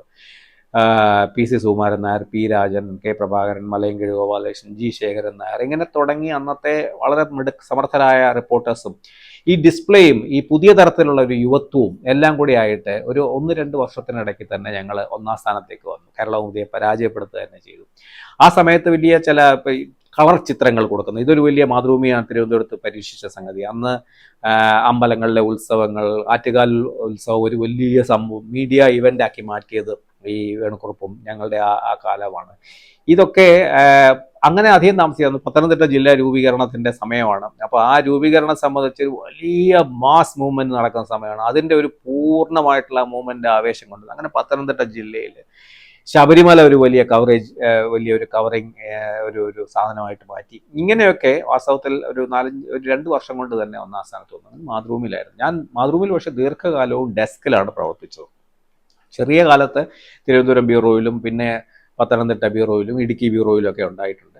പക്ഷേ കൂടുതൽ കാലവും ഡെസ്കിൽ തന്നെയായിരുന്നുവെങ്കിലും ഡെസ്കിൻ്റെ ഒരു വലിയ, എനിക്ക് വളരെ ഇഷ്ടമുള്ളൊരു കാര്യമാണ്. കാരണം മാതൃഭൂമിയുടെ അന്നത്തെ ഒരു രീതി അനുസരിച്ച് ഡെസ്കിൽ പ്രവർത്തിക്കുന്നവർക്ക് അത്യാവശ്യം റിപ്പോർട്ടിങ്ങിനുള്ള അവസരം തരും. പ്രത്യേകിച്ച് സ്പെഷ്യൽ റിപ്പോർട്ടിങ്ങിനുള്ള അവസരം, സ്പെഷ്യൽ പ്രോജക്റ്റുകൾ ഏറ്റെടുക്കുക, സീരീസുകൾ ചെയ്യുക, പുറത്തുപോയി ജോലിയെടുക്കുക. അപ്പോൾ ദൈനംദിന റിപ്പോർട്ടിങ്ങിൻ്റെതായ നൂലാമാലകളിലും തിരക്കുകളിലും ഒന്നും പെടാതെ തന്നെ നിങ്ങൾക്ക് സ്പെഷ്യലൈസ് ചെയ്ത് ഇപ്പോൾ സാമ്പത്തിക വ്യവസ്ഥയെക്കുറിച്ച് അല്ലെങ്കിൽ സ്ഥാപനങ്ങളെക്കുറിച്ച് അങ്ങനെ വലിയ പരമ്പരകൾ പ്രസിദ്ധീകരിക്കുക എന്നൊക്കെ ഉള്ളതൊരു വലിയ ആവേശകരമായിട്ടുള്ളൊരു കാര്യമായിരുന്നു. അപ്പോൾ ആ അവസരങ്ങളെല്ലാം ഉണ്ടായി. പിന്നെ മാതൃഭൂമിയിൽ പ്രവർത്തിക്കുന്ന സമയത്ത് മാതൃഭൂമിക്ക് ഒരു പുതിയ മുന്നേറ്റം കൊണ്ടുവന്ന മറ്റൊരാൾ MD നാലപ്പാട് പത്രാധിപരായപ്പോഴാണ്. MD നാലപ്പാട് ശ്രീ കമലാദാസിന്റെ മകനാണ്, മാതൃഭൂമിയുടെ ഉടമസ്ഥന്മാരിൽ ഒരാളാണ്. അദ്ദേഹം എഡിറ്റോറിയൽ ഉത്തരവാദിത്തം ഏറ്റെടുത്തു. വളരെ ചെറുപ്പക്കാരനായിരുന്ന ഒരു കാലത്ത്. വാസ്തവത്തിൽ മാതൃഭൂമി അന്നത്തെ ഈ മലയാള പത്രപ്രവർത്തനത്തിലെ ഈ ഇൻവെസ്റ്റിഗേറ്റീവ് ജേർണലിസം അതിനെപ്പറ്റി വിമർശനമൊക്കെ ഉണ്ട്. ഇൻവെസ്റ്റിഗേറ്റീവ് ജേർണലിസത്തിന്റെ ഒരു പുതിയ ശാഖ, വളരെ അഗ്രസീവായിട്ടുള്ള, വളരെ വളരെ വൈബ്രന്റ് ആയിട്ടുള്ള ഒരു അഗ്രസീവ് ഇൻവെസ്റ്റിഗേറ്റീവ് ജേർണലിസം എന്ന് പറയുന്നതിന് തുടക്കം കുറിച്ചതിൽ MD നാലപ്പാടിന് വലിയ പങ്കുണ്ട്. അദ്ദേഹം ഈ പ്രവർത്തകർക്ക് പൂർണ്ണ സ്വാതന്ത്ര്യം നൽകി. കാരണം അധികാരികളുമായിട്ടുള്ള ഏറ്റുമുട്ടലും സംഘർഷങ്ങളൊക്കെ ഒരുപാട് വേണ്ടി വന്ന ഒരു കാലമാണത്. അതിലൊക്കെ അദ്ദേഹം സമ്പൂർണ്ണ സ്വാതന്ത്ര്യം നൽകിയെന്ന് മാത്രമല്ല, ആ പരമ്പരകൾക്കൊക്കെ വലിയ പ്രാധാന്യം നൽകിയ പത്രത്തിൽ പരമ്പരകളുണ്ട്. അപ്പം ശേഖരൻ നായർ ഒരു താരമാവുന്ന ആ കാലത്താണ്. അദ്ദേഹം കസ്റ്റംസിൻ്റെ കുഴപ്പങ്ങളെക്കുറിച്ച്, കസ്റ്റംസിലെ അഴിമതിയെക്കുറിച്ചുള്ള അദ്ദേഹത്തിൻ്റെ പരമ്പര, ആശുപത്രികളുടെ അഴിമതിയെക്കുറിച്ചുള്ള പരമ്പര, ഇങ്ങനെ പരമ്പരകൾ പത്രങ്ങളിൽ ഒരു സ്ഥിരം പതിവാക്കി. അങ്ങനെ ഒരുപക്ഷെ അന്ന് മാതൃഭൂമി വാസ്തവത്തിൽ മലയാള മനോരമയുടെ പോലും മുമ്പ് കടക്കുന്ന മട്ടിലേക്ക് വളർന്നിരുന്ന ഒരു കാലമായിരുന്നു. മനോരമ തന്നെയാണ് ഒന്നാം സ്ഥാനത്ത് ദേശീയ തലത്തിൽ. അന്ന് മനോരമയ്ക്ക് തിരുവനന്തപുരം എഡിഷൻ ഇല്ല. അതുപോലെയുള്ള ഒരു ഭയങ്കരമായ ഒരു കാലമായിരുന്നു അത്. അപ്പോൾ അദ്ദേഹത്തിൻ്റെ ആ കാലത്ത് ഞങ്ങളെയൊക്കെ ഈ പോലെ പരമ്പര എഴുതാൻ വേണ്ടി, അപ്പോൾ ഡെസ്ക് ബ്യൂറോ എന്നുള്ള വേർതിരിവുകളൊന്നും ഇല്ലാതെ തന്നെ അദ്ദേഹം ഏറ്റവും ആൾക്കാർക്ക് തിരഞ്ഞെടുത്ത് ഇതിനൊക്കെ നിയോഗിക്കുകയുണ്ടായി. അപ്പോൾ മാതൃഭൂമിയിൽ ഏറ്റവും ആവേശകരമായ ഒരു കാലമായിരുന്നു. മാതൃഭൂമി കാലത്ത് തന്നെ ഒരു വലിയ ക്രൈസിസ് ഉണ്ടായത് മാതൃഭൂമിയുടെ ഉടമസ്ഥ സംബന്ധിച്ചുള്ള ഒരു വലിയ തർക്കമുണ്ടായി. അന്ന് മാതൃഭൂമിയുടെ ഷെയർസ് ഒരു വലിയ പങ്ക് അത് ടൈംസ് ഓഫ് ഇന്ത്യക്ക് വിൽക്കാൻ വേണ്ടിയിട്ട് തീരുമാനമുണ്ടായി. മാതൃഭൂമിയുടെ മാനേജ്മെൻറ്റിലുണ്ടായ ഒരു വലിയ അഭിപ്രായ സംഘർഷത്തിൻ്റെ ഭാഗമായിരുന്നു. നാലപ്പാടിൻ്റെ കുടുംബം, പ്രത്യേകിച്ച് കമലാദാസും മറ്റു കുടുംബം, അവരുടെ ഓഹരികൾ ടൈംസ് ഓഫ് ഇന്ത്യക്ക് കൊടുക്കാനും വീരേന്ദ്രകുമാറിനും KTC ഗ്രൂപ്പും വാസ്തവത്തിൽ ഈ പക്ഷത്തുമായിട്ടൊരു വലിയ സംഘർഷം ഉടലെടുത്തു. നിർഭാഗ്യവശാൽ ഞങ്ങൾ അതിൻ്റെയൊക്കെ ഇടയിൽ പെട്ടുപോയി എന്നുള്ളത് ശരിയാണ്. എന്നെ സംബന്ധിച്ചുള്ള എന്നെപ്പോലെ കുറച്ച് പേരുടെ പത്രപ്രവർത്തകരുടെ തീരുമാനം, ഞങ്ങൾ ഈ യുദ്ധത്തിൽ, ഈ വലിയ യുദ്ധം ഇത് പത്രപ്രവർത്തകരുടെ ഇടയിലേക്കൊക്കെ വ്യാപിച്ചു. പക്ഷെ ഞങ്ങളുടെ ഒരു നിലപാട്, അന്ന് ഞങ്ങളെ സംബന്ധിച്ചുള്ള ഞങ്ങളുടെ പത്രാധിപരാണ് ഞങ്ങളെ സംബന്ധിച്ചുള്ള ഏറ്റവും ഒന്നാമനായിട്ടുള്ള മനുഷ്യൻ. അദ്ദേഹം എന്ത് പറയുന്നു, അദ്ദേഹത്തിൻ്റെ നിലപാടിനൊപ്പം നിൽക്കുകയാണ് പത്രപ്രവർത്തകരായ ഞങ്ങൾക്ക് ചെയ്യേണ്ടത്. അല്ലാതെ ഓഹരി ഉടമസ്ഥകർ തമ്മിലുള്ള ഉടമസ്ഥത സംബന്ധിച്ചുള്ള തർക്കത്തിൽ നിന്ന് ഞങ്ങൾ പെടുന്നില്ല എന്നുള്ള നിലപാട് സ്വീകരിക്കുകയാണ് ഞങ്ങൾ ചെയ്തത്. പക്ഷേ അതിൻ്റെ ഫലമായി വ്യാപകമായ ചില ശിക്ഷാ നടപടികളുണ്ടായി, ട്രാൻസ്ഫറുകളുണ്ടായി, ഞങ്ങൾക്കൊക്കെ ഇതൊക്കെ ഉണ്ടായിട്ടുണ്ട്. അപ്പോൾ ഇങ്ങനെ ഒരു വലിയൊരു ക്രൈസിസ് ആ സമയത്താണ് ഉണ്ടായിരുന്നത്. വളരെ പ്രധാനപ്പെട്ട കാര്യമാണ്. പിന്നെ ഇതിനെതിരായിട്ട് വീരേന്ദ്രകുമാറും NV കൃഷ്ണവാര്യർ എപ്പോഴേക്കും പത്രാധിപരായിട്ട് വന്നു. VK മാധവൻകുട്ടി, NV കൃഷ്ണവാര്യരും വീരേന്ദ്രകുമാറും ഒക്കെ പുറത്തു നിന്നുള്ള ഒരു മറുനാടൻ പരദേശിയായിട്ടുള്ളൊരു പത്രസ്ഥാപനത്തിന് വേണ്ടിയിട്ട് കേരളത്തിൻ്റെ മലയാളിയുടെ ഒരു ഐഡന്റിറ്റിയുടെ ഭാഗമായ പത്രം വിൽക്കുന്നതിനെതിരായിട്ട് വലിയ ക്യാമ്പയിൻ നടക്കുകയും അത് ദേശീയ തലത്തിൽ ശ്രദ്ധിക്കപ്പെടുകയൊക്കെ ചെയ്തു. എന്തായാലും ആ ക്യാമ്പയിൻ വിജയം വരിച്ചു. ടൈംസ് ഓഫ് ഇന്ത്യ ഇതിന്ന് ഉപേക്ഷിച്ച് പോവുകയും ചെയ്തു. അതായിരുന്നു മാതൃഭൂമി കാലത്തെ. പക്ഷെ മാതൃഭൂമി കാലത്തെ ഏറ്റവും വലിയ രസകരമായ അനുഭവം പറഞ്ഞാൽ പത്രപ്രവർത്തനത്തിൻ്റെ എല്ലാ മേഖലകളിലും വ്യാപരിക്കാനുണ്ടായി. റിപ്പോർട്ടിംഗ് ഉണ്ടായി, ഡെസ്കിലുണ്ടായി, പ്രൊഡക്ഷൻ. ഈ പലർക്കും പുറത്തറിയാത്ത ഒരു കാര്യമാണ് ഈ പ്രൊഡക്ഷൻ്റെ വലിയ രസകരമായിട്ടുള്ള കാര്യങ്ങൾ. എങ്ങനെയാണ് ഒരു പേജ് ഡിസ്പ്ലേ ചെയ്യേണ്ടത്, പേജ് ഡിസൈൻ ചെയ്യേണ്ടത് എന്നൊക്കെയുള്ള പത്രപ്രവർത്തനത്തിൽ ഇപ്പോൾ ഡെസ്കും പലർക്കും അറിയാത്ത ഒരു അൺനോൺ വാറിയേഴ്സ് എന്നാണ് വിളിക്കുന്നത്, അറിയപ്പെടാത്ത പോരാളികളാണെന്നൊക്കെ പറയാറുണ്ട്. അത് ഡെസ്കിലുള്ളവർ, എഡിറ്റേഴ്സ്. പക്ഷെ അവരുടെ പ്രാധാന്യമാണ് പത്രം ഏത് വാർത്ത കൊടുക്കണം, എത്രമാത്രം വലിപ്പത്തിൽ കൊടുക്കണം, എത്ര പ്രാധാന്യത്തോടെ കൊടുക്കണം എന്നൊക്കെ തീരുമാനിക്കും. പലപ്പോഴും റീറൈറ്റ് ചെയ്യും, പത്രത്തിന്റെ ആ റിപ്പോർട്ടിന്റെ സ്വഭാവം തന്നെ മാറ്റിമറിക്കുകയൊക്കെ ചെയ്യുന്ന യഥാർത്ഥത്തിലുള്ള ഒരു അടുക്കള, പത്രത്തിന്റെ അടുക്കളയിൽ പ്രവർത്തിക്കുന്നവരാണ് ഡെസ്കുകാർ. പക്ഷെ അത്രയും കൂടെ അറിയാത്തവരാണ് പത്രത്തിന്റെ ഡിസ്പ്ലേ സംബന്ധിച്ച്. അപ്പം ഞങ്ങൾക്ക് ഈ വേണുക്കുറുപ്പിന്റെ പാരമ്പര്യമുള്ളതുകൊണ്ട് പത്രപ്രവർത്തകർക്ക് വളരെ നേരിട്ട് തന്നെ ഈ ഡിസ്പ്ലേയിൽ വലിയ റോൾ. പല പത്രങ്ങളിലും അതില്ല. പല പത്രങ്ങളിലും ഫോർമാൻമാരും അല്ലെങ്കിൽ കമ്പോസിങ് സെക്ഷനിൽ അവരൊക്കെ ഏതാണ്ട് പൂർണ്ണമായിട്ടും അവരാണ് തീരുമാനിക്കുന്നത് ചെറിയ കാര്യങ്ങൾ. പക്ഷെ വേണുക്കുറുപ്പിന്റെ T വേണുഗോപാലിന്റെ പ്രത്യേകത ഓരോ പേജും എങ്ങനെ ഡിസൈൻ ചെയ്യണം എന്നുള്ളത് വളരെ ശാസ്ത്രീയമായിട്ടും ഒക്കെ നടപ്പാക്കുന്ന മനുഷ്യനാണ്. അപ്പോൾ അദ്ദേഹത്തിന്റെ ഒരു കളരി പഠിച്ച ഞങ്ങൾക്ക് രാത്രി പേപ്പറിന്റെ ഡിസൈനെ പറ്റി വളരെ കാര്യമായ ഒരു അറിവ് കിട്ടിയ ഒരു കാലമാണ്. അതിന്റെ രസങ്ങൾ അതൊക്കെ മാറി. ഇതെല്ലാം കഴിഞ്ഞു, കമ്പോസിങ് കഴിഞ്ഞു, ഫോട്ടോ കമ്പോസിങ് ആയപ്പോൾ ഇതുപോലത്തെ അതിന്റെ രീതികളൊക്കെ മാറിപ്പോയി. പക്ഷെ അതൊക്കെ മുമ്പുള്ള തലമുറയാണ് ഞങ്ങളുടെ തുടക്കം. അപ്പോൾ അങ്ങനെ രാത്രി വാർത്ത മാറ്റി മറിക്കുക, ഏറ്റവും ലേറ്റായിട്ട് വരുന്ന വാർത്ത കൊടുക്കുക. ഉദാഹരണത്തിന് മാതൃഭൂമിയിലെ ഏറ്റവും അധികം ശ്രദ്ധ പിടിച്ചെടുത്തതാണ് ലോകകപ്പ് വിജയം, 1983 ഇന്ത്യൻ ക്രിക്കറ്റ് ടീമിന്റെ പ്രുഡൻഷ്യൽ കപ്പ് വിജയം. ഇത് വാസ്തവത്തിൽ ഞങ്ങൾ അന്ന് ടെലിവിഷൻ അന്ന് തുടങ്ങിയിട്ടേ ഉള്ളൂ. അപ്പോൾ ബ്ലാക്ക് ആൻഡ് വൈറ്റ് ടെലിവിഷനാണ്. അന്ന് ടെലിവിഷൻ കണ്ട ആ നിമിഷം അത് തന്നെ എഴുതി അത് കമ്പോസ് ചെയ്യാൻ അയച്ച് അത് പേജിലേക്ക് കൊണ്ടുവന്ന് ഞങ്ങൾ അവസാനം ഇന്ത്യ കപ്പടിക്കുന്നവരെ പത്രം ഡിലേ ചെയ്യിക്കാൻ തന്നെ വേണുകുറുപ്പ് തീരുമാനിച്ചു. അതൊരു വലിയ തീരുമാനമായിരുന്നു. കാരണം അതൊരു പത്രത്തിന്റെ ഒരു ചില സമയബന്ധിതമാണ് പത്രത്തിന്റെ പ്രവർത്തനം. 9 മണി കഴിഞ്ഞ് പോയാൽ അല്ലെങ്കിൽ ഇന്ന സമയം കഴിഞ്ഞ് പോയാൽ കെട്ട് അവിടെ എത്തില്ല, ദൂരെ എത്തില്ല എന്നുള്ള പ്രശ്നമൊക്കെ ഉണ്ട്. അപ്പോൾ ഇത് എപ്പോഴും ഒരു ടെൻഷനാണ് പത്രസ്ഥാപനത്തിനുള്ളിൽ, പ്രൊഡക്ഷനും എഡിറ്റോറിയലും തമ്മിലുള്ള. ഈ ടെൻഷന്റെ ഇടയിൽ വേണുകുറുപ്പിനെ പോലെയുള്ള ഒരു ശക്തനായ നേതാവായതുകൊണ്ട് അദ്ദേഹം പറയുന്ന പോലെ കാര്യങ്ങൾ നടക്കുള്ളൂ. അങ്ങനെ ഞങ്ങൾ മാതൃഭൂമിയുടെ തിരുവനന്തപുരം എഡിഷനിലെ ഇന്ത്യയുടെ ലോകകപ്പ് വിജയം 1-ാം പേജിൽ ക്യാരി ചെയ്തു. ഒരു വലിയ സംഭവമായിരുന്നു അന്നത്തെ കാലത്ത്. മറ്റു പത്രങ്ങൾക്ക് ആർക്കും ചെയ്യാൻ അന്ന് കഴിഞ്ഞിരുന്നില്ല ആ എഡിഷനിൽ അത് ക്യാരി ചെയ്യാൻ വേണ്ടി. ഇത് മാത്രമല്ല, ഇങ്ങനെ ഒരുപാട് രാത്രി നടക്കുന്ന സംഭവങ്ങളോടെ ക്യാരി ചെയ്യുക എന്നുള്ളത് ഒരു വലിയ രസകരമായിട്ടുള്ള ഒരു വെല്ലുവിളിയായിട്ട് ഞങ്ങൾ സ്വീകരിച്ചത്. പത്രപ്രവർത്തനത്തിന്റെ അദ്ദേഹം പറഞ്ഞത്, പത്രപ്രവർത്തനം എന്ന് പറഞ്ഞാൽ ഒരു ചെറിയ ഭാഗം മാത്രമാണ് ജനങ്ങൾക്ക് അറിയാവുന്നത്, റിപ്പോർട്ട് ചെയ്യുക, വലിയ വലിയ സ്കൂപ്പുകൾ കൊണ്ടുപോവുക. പക്ഷെ ഇതെല്ലാം കൂടെ ചേർന്ന ഒരു സമഗ്രമായിട്ടുള്ള മേഖലയാണ് ഈ പത്രപ്രവർത്തനം എന്നുള്ളത് അറിയാനും അനുഭവിക്കാനും അതിലൂടെ പ്രവർത്തിക്കാനും കഴിഞ്ഞതാണ് മാതൃഭൂമി. അപ്പോൾ അങ്ങനെ നോക്കുമ്പോൾ മാതൃഭൂമിയാണ് ഒരു കളരി എന്നെ സംബന്ധിച്ചിടത്തോളം എൻ്റെ ആദ്യത്തെ ഒരു വിദ്യാലയം എന്ന് വിളിക്കാവുന്നതാണ്. മാതൃഭൂമിയിൽ 94 വരെ ഞാൻ അവിടെ പ്രവർത്തിച്ചുള്ളൂ. അതിനിടയ്ക്ക് പറഞ്ഞ പോലെ റിപ്പോർട്ടിങ്ങും കൊച്ചിയിലും ഒക്കെ പോയെങ്കിലും 94ലാണ് ഇന്ത്യ ടുഡേ മാഗസീനിലേക്ക് എൻ്റെ പ്രവർത്തന മേഖല മാറുന്നത്. അത് വലിയ മാറ്റമായിരുന്നു പല രീതിയിൽ. ഒന്ന്, മലയാളം പത്രപ്രവർത്തനത്തിൽ നിന്ന് അത് ഇംഗ്ലീഷ് പത്രപ്രവർത്തനത്തിലേക്കുള്ള ഒരു ചുവടുവയ്പായി. 2, ദിനപത്രത്തിൽ നിന്ന് മാഗസീൻ ജേർണലിസ്റ്റിലേക്ക് മാറി. 3, അതിൻ്റെ ഓഡിയൻസ്, ഈ ഭാഷയ്ക്കപ്പുറത്ത് ഓഡിയൻസ് ഒരു നാഷണൽ ഓഡിയൻസ്, ഒരു ഇന്റർനാഷണൽ ഓഡിയൻസുമാണ്. കാരണം കേരളത്തിന് അറിയേണ്ടത് എന്താണ്, അവർക്ക് എങ്ങനെയാണ് അത് കൊടുക്കേണ്ടത് എന്നൊക്കെയുള്ള സംബന്ധിച്ച് ചില തീരുമാനങ്ങൾ എടുക്കുന്നത്. അങ്ങനെ അതുവരെയുള്ള പത്രപ്രവർത്തന രീതിയിൽ നിന്ന് മൗലികമായിട്ടുള്ള ഒരു മാറ്റമാണ് ഇന്ത്യ ടുഡേയിലേക്ക് മാറുന്നതിലൂടെ ഞാൻ ചെയ്തത്. എൻ്റെ മുമ്പ് അപ്പോൾ തിരുവനന്തപുരം കേരളത്തിൻ്റെ കറസ്പോണ്ടൻ്റ് ആയിട്ടായിരുന്നു, ഇന്ത്യ ടുഡേ ഇംഗ്ലീഷിൻ്റെ കറസ്പോണ്ടൻ്റ് ആയിരുന്നു. അന്ന് ഇന്ത്യ ടുഡേ മലയാളവും പ്രസിദ്ധീകരണം ആരംഭിച്ചിരുന്നു. ഇന്ത്യ ടുഡേ മലയാളത്തിലേക്ക് മാതൃഭൂമിയിൽ നിന്ന് തന്നെ ജേക്കബ് ജോർജ് നിയമിതനായി. അപ്പോൾ ഞങ്ങൾ രണ്ടുപേരുമാണ് പിന്നെ ഇന്ത്യ ടുഡേ പ്രതിനിധികളായിട്ട് ഇവിടെ ഉണ്ടായിരുന്നത്. ഇന്ത്യ ടുഡേയുടെ ഈ പറഞ്ഞ പോലെ ഇതെല്ലാം പൂർണ്ണമായിട്ടൊരു മറ്റൊരു ലോകമാണ് ഇന്ത്യ ടുഡേ തുറന്നു വെച്ചത്. അന്ന് ഇന്ത്യ ടുഡേ മാഗസിൻ്റെ പ്രത്യേകത, അടിയന്തരാവസ്ഥയ്ക്ക് ശേഷം ഇന്ത്യൻ ജേർണലിസത്തിൻ്റെ ഒരു പുതിയ ഘട്ടം കുറിക്കുന്നുണ്ട് ഇന്ത്യ ടുഡേ. ഇന്റർനാഷണൽ സ്റ്റാൻഡേർഡ്സിലുള്ള ഒരു മാഗസിൻ എന്നുള്ളതായിരുന്നു ഇന്ത്യ ടുഡേയുടെ സ്ഥാപകരുടെ ലക്ഷ്യം. ടൈം മാഗസിൻ്റെ മറ്റു മാതൃകയിൽ ഏറ്റവും ബെസ്റ്റ് റിപ്പോർട്ടിംഗ്, ഏറ്റവും വലിയ ഫാക്ട് ചെക്കിംഗ്, ഏറ്റവും കൂടുതൽ റിസർച്ച്, ഏറ്റവും കൂടുതൽ ഭാഷയിലുള്ള പിന്നെ ഒരു പുതുമ, വലിയ വലിയ ചിത്രങ്ങളുടെ അകമ്പടിയോടെ കൊടുക്കുക, ഇന്നൊക്കെ രീതിയിൽ ഇന്ത്യ അന്ന് വരെ കണ്ടിട്ടില്ലാത്ത ഒരു പുതിയ തരം മാഗസിൻ ന്യൂസ് ജേർണലിസ്റ്റിലേക്കാണ് ഇന്ത്യ ടുഡേ പ്രവേശിക്കുന്നത്. അപ്പോൾ അതിൻ്റെയൊക്കെ ഭാഗമായിട്ട് ഞങ്ങളുടെയൊക്കെ പ്രവർത്തന രീതികൾ മാറി. അതിൻ്റെ ഭാഗമായിട്ട് തന്നെ കേരളത്തിനെ അതിലുണ്ടായിരുന്ന ഏറ്റവും വലിയ അനുഭവം, എനിക്ക് 20 വർഷക്കാലം ഇന്ത്യ ടുഡേയിൽ ഞാൻ പ്രവർത്തിച്ചു, 94 മുതൽ 2014 വരെ. ആ 20 വർഷം കേരളത്തിൽ നടന്ന എല്ലാ വിഷയങ്ങളും റിപ്പോർട്ട് ചെയ്യാനും, ഏറ്റവും പ്രധാനപ്പെട്ട എല്ലാ വിഷയങ്ങളും റിപ്പോർട്ട് ചെയ്യാനും, അത് ഡോക്യുമെൻ്റ് ചെയ്യാനും, അത് നാഷണലോ ഇൻ്റർനാഷണലോ ആയിട്ടുള്ള ഒരു വായനക്കാരുടെ മുമ്പിൽ എത്തിക്കാനും കഴിഞ്ഞു എന്നുള്ളത് വലിയ ഒരു ചാരിതാർത്ഥ്യജനകമായിട്ടുള്ള കാര്യമാണെന്ന് മാത്രമല്ല, ഇന്ത്യ ടുഡേ ഇംഗ്ലീഷിന് ഒരാളെ ലേഖകനെ ഉണ്ടായിരുന്നുള്ളതുകൊണ്ട് എന്നെ സംബന്ധിച്ചോളം പത്രപ്രവർത്തനത്തിൽ ഏറ്റവും വലിയ ലഹരി പല വിവിധ വിഷയങ്ങൾ നിങ്ങൾക്ക് കൈകാര്യം ചെയ്യാനുള്ള ഒരു അവസരം എന്നുള്ളതാണ്. അപ്പോൾ അതിനകത്ത് ഈ ഒരു വിരസത എന്ന് പറയുന്നത് ഇല്ലാത്തത് ആക്കുന്നത്. ഇന്നിപ്പോൾ നിങ്ങൾക്ക് രാഷ്ട്രീയമാണെങ്കിൽ നാളെ നിങ്ങൾ സ്പോർട്സിലേക്ക് പോകാം, മറ്റന്നാൾ സാഹിത്യത്തിലേക്ക്, അതിൻ്റെ പിറ്റേന്നാൾ ചരിത്രത്തിലേക്ക്, പിന്നെ സയൻസിലേക്ക്. ഇങ്ങനെ ഒരു പക്ഷേ ഈ പത്രപ്രവർത്തകരെ പറ്റി പറയുന്നത് എല്ലാ വിഷയത്തിലും ഒരു ചെറിയ തോതിൽ വലിയ ജാക്ക് ഓഫ് ഓൾ ട്രേഡ്സ് പക്ഷെ മാസ്റ്റർ ഓഫ് നൺ എന്നാണ്. ആരും വലിയ വിദഗ്ധന്മാരൊന്നും അല്ല, പക്ഷെ എല്ലാ വിഷയത്തിലും ഒരു 2 വെടി വെക്കാനുള്ള, അപ്പോൾ അത് വലിയ രസകരമായ, എന്നെ സംബന്ധിച്ചോളം പത്രപ്രവർത്തനത്തിൻ്റെ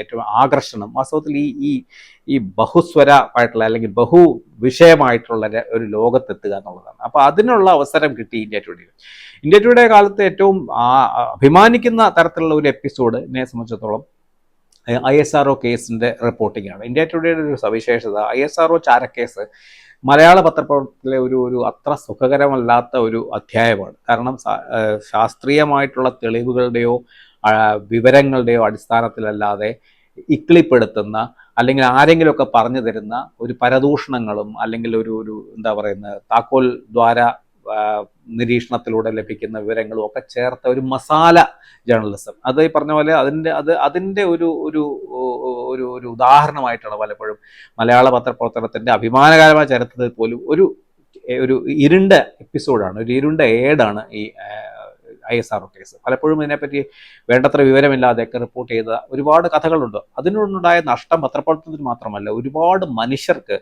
അവരുടെ സ്വാതന്ത്ര്യം, അവരുടെ സ്വകാര്യത, അവരുടെ കരിയർ, അവരുടെ ജീവിതം ഒക്കെ തകർത്ത് കളഞ്ഞ ഒരു ജേർണലിസത്തിൻ്റെ ഒരു കാലവുമായിരുന്നു അത്. പലരുടെയും കാര്യം അറിയാവുന്ന പോലെ നമ്പി നാരായണൻ്റെ കാര്യം മറ്റും പറഞ്ഞത് ഒരുപാട് ശാസ്ത്രജ്ഞന്മാർ ISROയിൽ ഒരു വലിയ ചാര പ്രവർത്തനം നടന്നു എന്നുള്ള ഒരു വലിയ കഥ മെനയുന്നതിൽ മത്സരിച്ചു അന്ന് മാധ്യമങ്ങൾ. അതിൽ പ്രത്യേകിച്ച് മാധ്യമങ്ങളെ മാത്രം ഞാൻ കുറ്റപ്പെടുത്തില്ല, കാരണം നമുക്ക് ആ കാലത്തോടെ മാധ്യമപ്രവർത്തനം നടത്തിയ ഒരാളെന്ന രീതിയിൽ ആ അർത്ഥസത്യങ്ങളും നുണകളും ഒക്കെ പ്രചരിപ്പിക്കാൻ ഒരു വിഭാഗം അധികാര വിഭാഗത്തിൽ, പോലീസിൽ, സർക്കാരിൽ, രാഷ്ട്രീയ പ്രവർത്തകരൊക്കെ ഉണ്ടായിരുന്നു. പക്ഷേ പത്രപ്രവർത്തകർ ചെയ്തത് ഇതെല്ലാം ഒരു ബൈലൈൻ്റെയോ അല്ലെങ്കിൽ തങ്ങളുടെ സ്വന്തം സ്റ്റോറി അടിച്ചു വരുന്നതിൻ്റെ ആവേശം കാണാൻ വേണ്ടിയിട്ട് ഈ കഥകളൊന്നും രണ്ടാമതൊന്നും ചെക്ക് ചെയ്യാതെ, ഇതിൻ്റെ സത്യാവസ്ഥയുടെ ആധികാരികതയെ പറ്റി ഒരു രണ്ടാമതൊന്നും പരിശോധന പോലും നടത്താതെ ഈ വാർത്തകളും കൊണ്ട് ഓടി. അപ്പോൾ ആ വാർത്ത പത്രത്തിൽ പ്രസിദ്ധീകരിച്ചു എന്നുള്ളതാണ് ഇതിൽ സംബന്ധിച്ചത്. പക്ഷേ ഇത് അവരുടെ വശത്തു നിന്നുള്ള ഒരു വീഴ്ചയ്ക്കപ്പുറത്ത് അതൊരു വലിയ നഷ്ടം ഇന്ത്യൻ ശാസ്ത്ര രംഗത്തിനുണ്ടായി, സ്പേസ് റിസർച്ചിനുണ്ടായി. ഇതൊക്കെ ശരിയാണ്. അപ്പോൾ ഇന്ത്യ ടുഡേ ഒരു സവിശേഷത, ഒരുപക്ഷെ ഇന്ത്യ ടുഡേ ആണ് ആദ്യമായിട്ട് ഇതിൽ നിന്ന് വ്യത്യസ്തമായ രീതിയിലേക്ക് ഈ സ്റ്റോറി പ്രസൻറ്റ് ചെയ്തത്. ഇന്ത്യ ടുഡേ മലയാളവും ഇംഗ്ലീഷും ഒരുപോലെ തന്നെ ഈ ചാരപ്രവർത്തനം സംബന്ധിച്ച് അന്ന് വരെ ഉണ്ടായിരുന്ന മുഖ്യധാര മാധ്യമ പ്രവർത്തനത്തിൻ്റെതായ ആ ഡിസ്കോഴ്സിനെ പൂർണ്ണമായിട്ടും ചോദ്യം ചെയ്യുന്ന സ്റ്റോറീസ് ഇന്ത്യ ടുഡേയിലാണ് ആദ്യം വരുന്നത്. അതിന് പ്രധാനപ്പെട്ട ഉത്തരവാദി വസ്തുത ഞങ്ങളല്ല, ഞങ്ങളെക്കാട്ടിലും അതിന് പ്രധാനപ്പെട്ട ഉത്തരവാദികളായവർ ഞങ്ങളുടെ അന്നത്തെ പത്രാധിപരായിരുന്ന ശേഖർ ഗുപ്തയും അന്നത്തെ സയൻസ് റിപ്പോർട്ടിങ്ങിൻ്റെ ചീഫായിരുന്ന ഇന്ത്യ ടുഡേയിലെ സയൻസ് റിപ്പോർട്ടിങ്ങിൻ്റെ ചീഫ്, ഇന്ന് ഇന്ത്യ ടുഡേയുടെ മുഖ്യ പത്രാധിപരുമായിട്ടിരിക്കുന്ന രാജ് ചെങ്കപ്പയുടെയും സാന്നിധ്യമാണ്. ഇവർ രണ്ടുപേരും ആ സ്വത്തിൽ, പ്രത്യേകിച്ച് രാജ് ചെങ്കപ്പ അതിന് 10-30 വർഷമായിട്ട് ISRO സ്പെഷ്യലൈസ് ചെയ്യുന്ന ഒരു വ്യക്തിയാണ്. അപ്പോൾ അദ്ദേഹം ISRO സംബന്ധിച്ചുള്ള ശാസ്ത്രീയമായിട്ടുള്ള ഗവേഷണപരമായിട്ടുള്ള എല്ലാ കാര്യങ്ങളിലും മറ്റാരെക്കാട്ടിലും കൂടുതൽ അറിവും വിവരവും പണ്ഡിത്യമുള്ള മനുഷ്യനാണ്. അപ്പോൾ അദ്ദേഹത്തിൻ്റെ ശേഖർ ഗുപ്തയുടെ ഈ പറഞ്ഞ പോലെ ഈ ഇന്റർനാഷണൽ ചാരപ്രവർത്തനം സംബന്ധിച്ചുള്ള അദ്ദേഹത്തിൻ്റെ അനുഭവങ്ങളുടെയൊക്കെ വെളിച്ചത്തിൽ അവരാണ് ഈ രീതിയിൽ നിങ്ങൾ വീണ്ടും പരിശോധിക്കാൻ നിരന്തരമായി ഞങ്ങളോട് ആവശ്യപ്പെടുകയും ഞങ്ങളെ പുതിയ പഠനത്തിലേക്കും ഗവേഷണത്തിലേക്കും നയിക്കുകയൊക്കെ ചെയ്ത് ഇതിൽ പറയുന്ന ഈ പലപ്പോഴും പത്രങ്ങളിൽ വന്ന കാര്യങ്ങളെല്ലാം വെറും എന്താ പറയുക, നുണകളെന്ന് മാത്രമല്ല ഒരുതരം അടിസ്ഥാനരഹിതമായിട്ടുള്ള പ്രചരണങ്ങളും കൂടിയാണ് എന്നുള്ള കാര്യം പുറത്തു വന്നത് അതോടുകൂടിയാണ്. അതിനർത്ഥം ഇവിടെ ഒരു തെറ്റും ചെയ്ത് ISRO ആ സംഭവത്തിൽ യാതൊരു തെറ്റും സംഭവിച്ചിട്ടില്ലെന്നല്ല.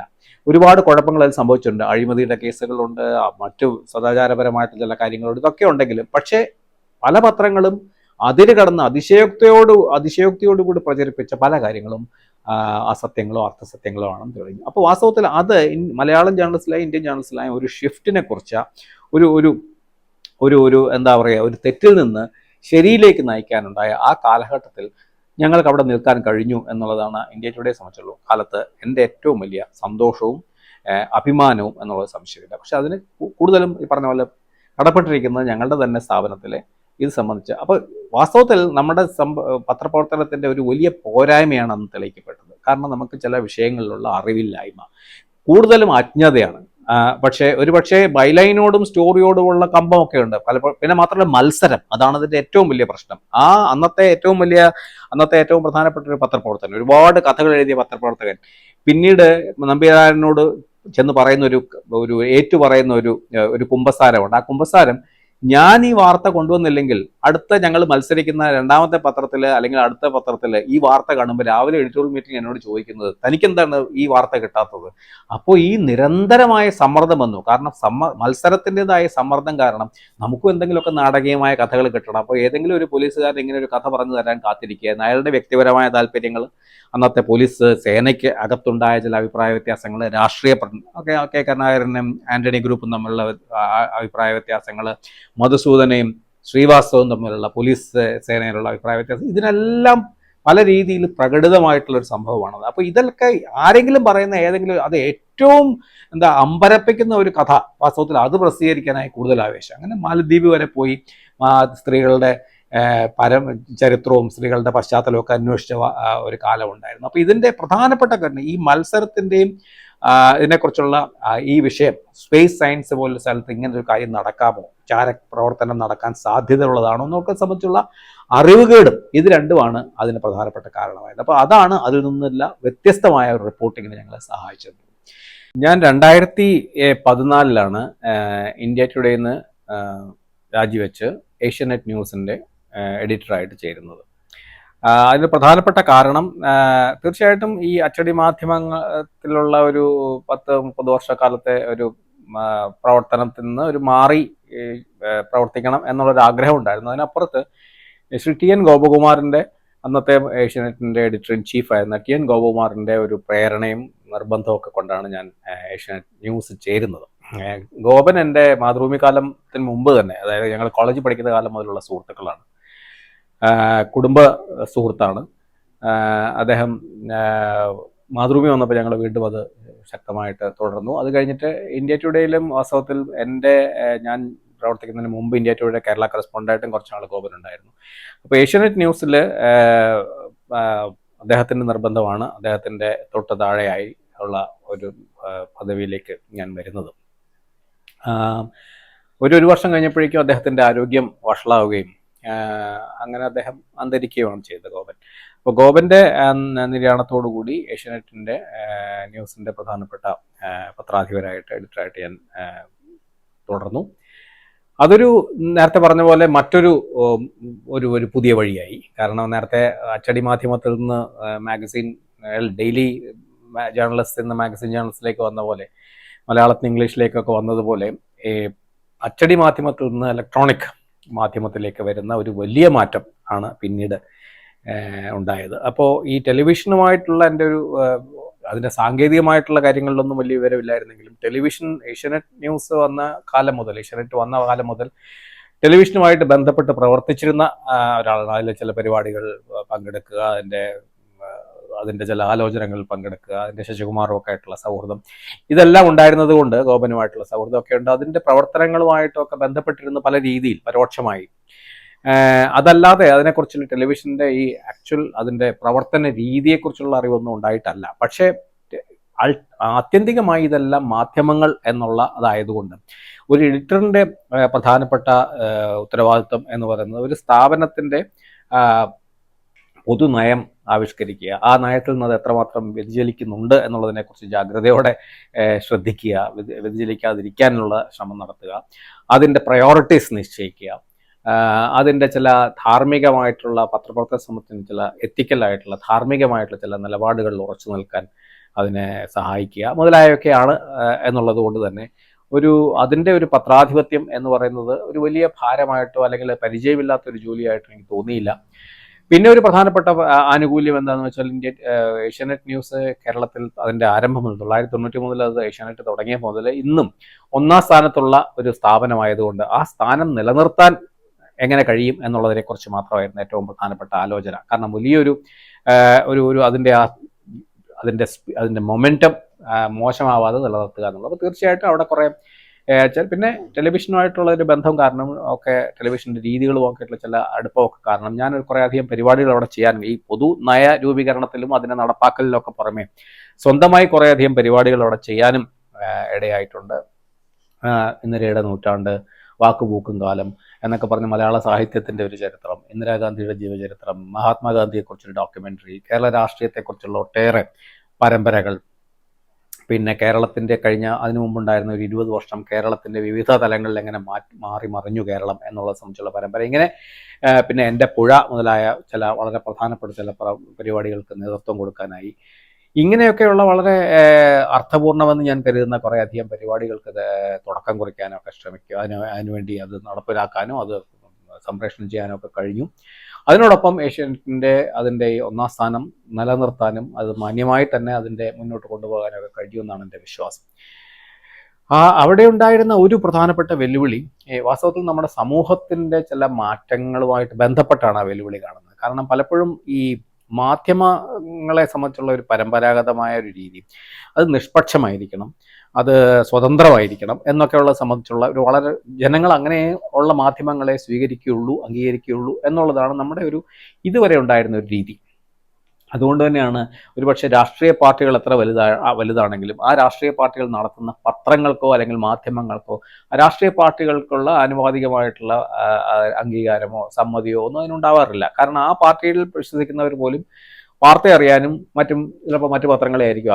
അപ്പോൾ മാധ്യമങ്ങളുടെ ഒരു ഒരു ഒരു ഒരു ഒരു സ്വതന്ത്രമായിട്ടുള്ള ഒരു സോൺ, ഒരു റിപ്പബ്ലിക് എല്ലാ കാലത്തും ഉണ്ട്. അങ്ങനെയുള്ളവയെ മാത്രമേ അംഗീകരിക്കുകയുള്ളൂ എന്നുള്ളത്. അതുകൊണ്ട് തന്നെ മാധ്യമങ്ങൾ സ്വതന്ത്രമല്ലാതെ പ്രവർത്തിക്കുകയാണെങ്കിൽ, പക്ഷപാതികളായിട്ട് പ്രവർത്തിക്കുകയാണെങ്കിൽ, അതിര് കടന്ന പക്ഷപാതം പ്രകടിപ്പിക്കുകയാണെങ്കിൽ ജനങ്ങൾ അത് തിരസ്കരിക്കും എന്നുള്ളത് അതിൻ്റേതായ ഒരു കറക്റ്റീവ് മെക്കാനിസമാണ്. പക്ഷേ നമ്മൾ ഈ സമീപകാലത്ത് കാണുന്ന ഒരു വലിയ മാറ്റം, ലോകം മുഴുവൻ കാണുന്ന ഒരു മാറ്റം, ആ മാറ്റത്തിനെയാണ് നമ്മൾ സത്യാനന്തര കാലം എന്ന് വിളിക്കുന്നത്. അതായത് സത്യം ഇന്നതാണെന്ന് നമുക്കറിയാം, പക്ഷെ ആ സത്യത്തിലല്ല എൻ്റെ വിശ്വാസം. ഞാൻ ശരിയെന്ന് വിശ്വസിക്കുന്നതിലാണ് എൻ്റെ വിശ്വാസം. അതാണ് സത്യാനന്തര കാലത്തിൻ്റെ ഒരു പ്രത്യേകത. സത്യത്തിന് അതിനെക്കാട്ടിലും പ്രധാനം എൻ്റെ പക്ഷം അല്ലെങ്കിൽ എൻ്റെ ശരി മാത്രമാണ് ശരി, അത് മാത്രം മതി ശരി എന്ന് വിശ്വസിക്കുന്നവരുടെ എണ്ണം കൂടി വരുന്ന, അല്ലെങ്കിൽ അങ്ങനെയുള്ള ഒരു ഒരു ഒരു വിചാരത്തിന് പ്രാധാന്യം ലഭിക്കുന്ന ഒരു കാലമാണ്. അത് കേരളത്തിലോ ഇന്ത്യയിലോ മാത്രമല്ല, ലോകമാകെ. അതുകൊണ്ടാണ് ഇതിനെ പോസ്റ്റ് ട്രൂത്ത് സൊസൈറ്റി എന്ന് വിളിക്കുന്നത്. അത് വാസ്തവത്തിൽ ഈ നിഷ്പക്ഷവും സ്വതന്ത്രവുമായിട്ടുള്ള മാധ്യമ പ്രവർത്തനത്തിന് വലിയ വലിയ വെല്ലുവിളി ഉയർത്തുന്ന ഒരു പ്രധാനപ്പെട്ട കാര്യമാണെന്നാണ് എനിക്ക് തോന്നുന്നതും എൻ്റെ അനുഭവത്തിൽ നിന്ന് ഞാൻ പഠിക്കുന്നു. ഉദാഹരണത്തിന് ശബരിമല പ്രക്ഷോഭത്തിൻ്റെ കാലത്ത് വാസ്തവത്തിൽ ഏഷ്യാനെറ്റ് ന്യൂസിൽ ഞങ്ങളെടുത്ത് സ്വീകരിച്ച നിലപാട് ഇതിൻ്റെ 2 വർഷങ്ങളും തീർച്ചയായിട്ടും കൊടുക്കണം എന്നുള്ളതാണ്. അപ്പോൾ സ്ത്രീകളുടെ പ്രവേശനം അനുവദിക്കാൻ പാടില്ല, ആചാരത്തിൻ്റെ അടിസ്ഥാനത്തിൽ, ആചാരത്തിൻ്റെ ഭാഗമായി അനുവദിക്കാൻ പാടില്ല എന്ന് പറയുന്ന വിഭാഗത്തിൻ്റെ ശബ്ദവും കേൾക്കണം. പക്ഷേ അവരോട് അപ്പോൾ തന്നെ ചോദിക്കേണ്ട കാര്യങ്ങളുണ്ട്. ഒന്ന്, സ്ത്രീ പുരുഷ സമത്വം, ഭരണഘടനയിൽ ഉറപ്പു നൽകുന്ന ഒരുപാട് കാര്യങ്ങളുടെ ലംഘനം, സുപ്രീം കോടതിയുടെ വിധി, ഇവയൊക്കെ എങ്ങനെയാണ് അപ്പം നിങ്ങൾ മറികടക്കുക? അതിനെ മറികടന്നുകൊണ്ട് നിങ്ങൾക്കൊരു ആചാരം നടപ്പിലാക്കാൻ കഴിയും എന്ന ചോദ്യം ഉന്നയിക്കണം, ഒരു പക്ഷം പിടിക്കണ്ട.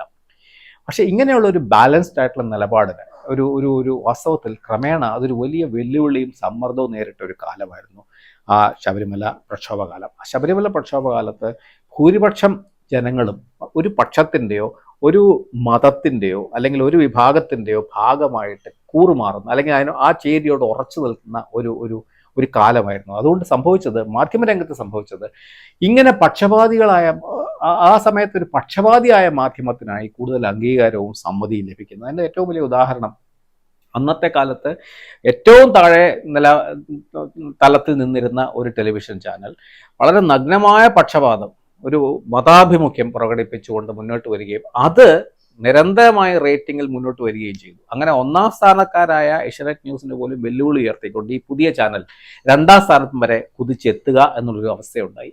അത് വാസ്തവത്തിൽ ഈ സ്വതന്ത്ര മാധ്യമ പ്രവർത്തനം തുടരണം എന്ന് ആഗ്രഹിക്കുന്നവരെ സംബന്ധിച്ചുള്ള നിലനിൽക്കാൻ തന്നെ പ്രയാസമുള്ള ഒരു വലിയ വെല്ലുവിളിയാണ്. നിങ്ങൾക്ക് നിങ്ങളുടെ പരസ്യക്കാരുണ്ട്, നിങ്ങളുടെ റേറ്റിംഗ് കുറഞ്ഞാൽ നിങ്ങൾക്ക് പരസ്യം കുറയും, പരസ്യം കുറഞ്ഞാൽ നിങ്ങളുടെ സാമ്പത്തികമായ നിലനിൽപ്പില്ലാതാവും, സാമ്പത്തികമായ നിലനിൽപ്പില്ലെങ്കിൽ നിങ്ങൾക്ക് സ്വതന്ത്രമായ മാധ്യമപ്രവർത്തനം നടത്താൻ പറ്റില്ല എന്നൊക്കെയുള്ള ഒരവസ്ഥ. അതിനോടൊപ്പം തന്നെ ജനങ്ങളുടെയും പക്ഷപാതികളായിട്ടുള്ള അഡ്വർടൈസേഴ്സിൻ്റെയും മറ്റ് പലരുടെയും സമ്മർദ്ദം നിരന്തരം. അവിടെ പിടിച്ചു നിൽക്കുക എന്നുള്ളതായിരുന്നു ഏറ്റവും വലിയ വെല്ലുവിളി. ഭാഗ്യവശാൽ ആ ശബരിമല സമരം മറ്റും അധികകാലം നീണ്ടു നിന്നില്ല. അതുകൊണ്ട് ഒരുപക്ഷെ ഈ തങ്ങളുടെ നിലപാടിൽ നിന്ന് വലിയ തോതിൽ മാറ്റം വരുത്തണം, ഞങ്ങൾ നിലപാട് എന്നാലും മാറിയിരുന്നില്ല എന്നുള്ളതൊരു വളരെ അഭിമാനകരമായ കാര്യമാണ്. പക്ഷെ പലർക്കും തങ്ങളുടെ നിലപാടുകളിൽ ചില വെള്ളം ചേർക്കേണ്ടി വന്നത് ഈ തരത്തിലുള്ള സമ്മർദ്ദങ്ങളുടെ ഫലമായിരുന്നു. അപ്പോൾ ഇതൊരു പോസ്റ്റ് ട്രൂത്ത് സൊസൈറ്റി, അതാണ് നമ്മളിപ്പോൾ പറയുന്നത്. നമ്മൾ ഇന്നത്തെ കാലത്ത് എല്ലാവരും ചെറിയ ചെറിയ ഗ്രൂപ്പുകളിൽ മാത്രം വിശ്വസിക്കുന്നവരാണ്. ആ ഗ്രൂപ്പിൽ ഒരേ രാഷ്ട്രീയവും സാമൂഹികമായിട്ടുള്ള അഭിപ്രായങ്ങൾ ഒന്ന് തന്നെ മാത്രമുള്ളവർ മാത്രമാണ് ഈ ഗ്രൂപ്പിൽ. അതുകൊണ്ടാണ് അതിനെ എക്കോ ചേംബേഴ്സ് എന്ന് വിളിക്കുന്നത്. സ്വന്തം അഭിപ്രായം പ്രതിധ്വനിയായി കേൾക്കുന്ന ഗ്രൂപ്പുകൾ മാത്രമാണ് ഈ സാമൂഹ്യ മാധ്യമങ്ങളുടെയും വാട്സപ്പിൻ്റെയും ഒക്കെ കാലത്തുണ്ടായിരിക്കുന്നത്. ഇത് വാസ്തവത്തിൽ ജനാധിപത്യത്തിനും സ്വതന്ത്രമായിട്ടുള്ള ആവിഷ്കാരത്തിനും അഭിപ്രായ സ്വാതന്ത്ര്യത്തിനും ഒക്കെ വലിയ ഭീഷണിയാണെന്ന് എനിക്ക് തോന്നുന്നത്. കാരണം ജനങ്ങൾ, അല്ലെങ്കിൽ അതിൻ്റെ വിപണി എന്ന് പറയണമെങ്കിൽ ജനങ്ങളോ വിപണിയോ തിരസ്കരിക്കുകയാണെങ്കിൽ അതിന് നിലനിൽപ്പില്ലാത്തൊരവസ്ഥയിലേക്ക് പോകും. അങ്ങനെ ഘടനാപരമായി തന്നെ സത്യവും നിഷ്പക്ഷതയും വലിയ വെല്ലുവിളി നേരിടുന്ന ഒരു കാലമാണിത്. ഈ കാലത്തെ എങ്ങനെ അതിജീവിക്കും? സോഷ്യൽ മീഡിയ ആയിട്ടുള്ള മത്സരം, ഇതെല്ലാം വരുന്നതുകൊണ്ടാണ് കൂടുതൽ മാധ്യമങ്ങളും കൂടുതൽ പക്ഷപാതികളാകുന്നത്. പക്ഷപാതികളായ മാധ്യമങ്ങൾക്കും മാധ്യമ പ്രവർത്തകർക്കുമാണ് കൂടുതൽ റേറ്റിംഗും കൂടുതൽ സമ്മതി. ഇതൊന്നും മുമ്പുണ്ടായിരുന്ന കാര്യമല്ല. രാഷ്ട്രീയവും മതവും മൂലധനവും ഒന്നിച്ച് കൈകോർത്ത് നിൽക്കുന്ന ഒരു കാലഘട്ടത്തിൽ വാസ്തവത്തിൽ ഈ മാധ്യമപ്രവർത്തനത്തിൻ്റെ നിലനിൽപ്പ്, സ്വതന്ത്രമായ മാധ്യമപ്രവർത്തനത്തിൽ തന്നെ വലിയ ഭീഷണിയായ ഒരു കാലത്തിലൂടെയാണ് കടന്നു പോകുന്നത്. ഒരുപക്ഷെ മറ്റെല്ലാം ഒന്നുപോലെ ഈ കാലവും കടന്നു പോയേക്കാം. ഏഷ്യാനെറ്റ് 2022 ഞാൻ ഏഷ്യാനെറ്റ് ന്യൂസിൻ്റെ പത്രാധിപ സ്ഥാനത്ത് നിന്ന് മാറുന്നത്. അത് ഒന്ന്, ഏഷ്യാനെറ്റ് ന്യൂസിൽ നിന്ന് മാറുന്നതിൻ്റെ ഒരു പ്രധാനപ്പെട്ട ചില മാറ്റങ്ങൾ, വളരെ പ്രധാനപ്പെട്ട ചില മാറ്റങ്ങൾ നമുക്ക് ചുറ്റും വളരെ പ്രകടമായി തന്നെ വരുന്ന ഒരു സൂചനയുണ്ടായി. അതിൽ ചില നിയമനങ്ങളുമായിട്ട് ബന്ധപ്പെട്ടിട്ടുണ്ട്, ചില നിയമനങ്ങളുടെ സവിശേഷതകളുമായിട്ട് ബന്ധപ്പെട്ടത്. ഏഷ്യാനെറ്റ് ന്യൂസിൻ്റെ ഒരു സവിശേഷത, അതിൻ്റെ ഒന്നാം സ്ഥാനത്തിൻ്റെ പ്രാധാന്യം, അതിൻ്റെ എഡിറ്റോറിയൽ ഡ്രിവൺ ആണത് പൂർണ്ണമായിട്ടും എഡിറ്റോറിയൽ സ്വാതന്ത്ര്യം, മാധ്യമ പ്രവർത്തകർ തന്നെ തീരുമാനിക്കുന്ന, അതിൻ്റെ തെറ്റിനും ശരിക്കും ഒക്കെ ഉത്തരവാദി മാധ്യമ പ്രവർത്തകർ തന്നെയാണ്. മാനേജ്മെൻറ്റിൻ്റെ അതിര് കടന്ന സ്വാധീനമോ അല്ലെങ്കിൽ ഇടപെടലോ തീരെ ഇല്ലാത്ത ഒരു മാധ്യമ സ്ഥാപനം വളരെ കുറവാണ്, ലോകത്ത് തന്നെ കുറവാണ്. ഞാൻ എൻ്റെ അനുഭവങ്ങളിൽ തന്നെ പറയുകയാണെങ്കിൽ. പക്ഷേ ഏഷ്യാനെറ്റിൻ്റെ ഒരു പാരമ്പര്യം അതായിരുന്നു. അപ്പോൾ എഡിറ്റോറിയൽ ഡ്രിവൺ ആയിട്ടുള്ള ഒരു മാധ്യമ പ്രവർത്തനത്തിൽ മാനേജ്മെൻറ്റിൻ്റെ സ്വാധീനമോ മാനേജ്മെൻറ്റിൻ്റെ കൈകടത്തലോ വരുന്നതിന് ഒരു വലിയ തടസ്സമായി നിന്നത് ഏഷ്യാനെറ്റിൻ്റെ ഒരു പാരമ്പര്യത്തിൻ്റെ പ്രത്യേകതയാണ്. അതിനൊരു ചെറിയ മാറ്റം വരാൻ ഉള്ള സൂചനകൾ കണ്ടു തുടങ്ങിയതോടുകൂടി ഇനി അതായിരിക്കില്ല നല്ല സ്ഥലം ഇനി ജീവിക്കാൻ എന്ന് തീരുമാനിച്ചുകൊണ്ട് തന്നെ ഞാൻ സ്വയം വിരമിച്ചതാണ്. പക്ഷേ അതിന് ശേഷം ഒരു വർഷം കൂടി അതിൻ്റെ അഡ്വൈസറായിട്ട്, അതിൻ്റെ ചില സഹപ്രവർത്തകരുടെയും മറ്റും നിർബന്ധം മൂലം, സ്നേഹപൂർണ്ണമായ നിർബന്ധമൊക്കെ ഒരു വർഷം കൂടെ അതിൻ്റെ എഡിറ്റോറിയൽ അഡ്വൈസറായിട്ട് ഒരു വർഷം കൂടെ തുടർന്നു എന്നുള്ളത് ശരിയാണ്.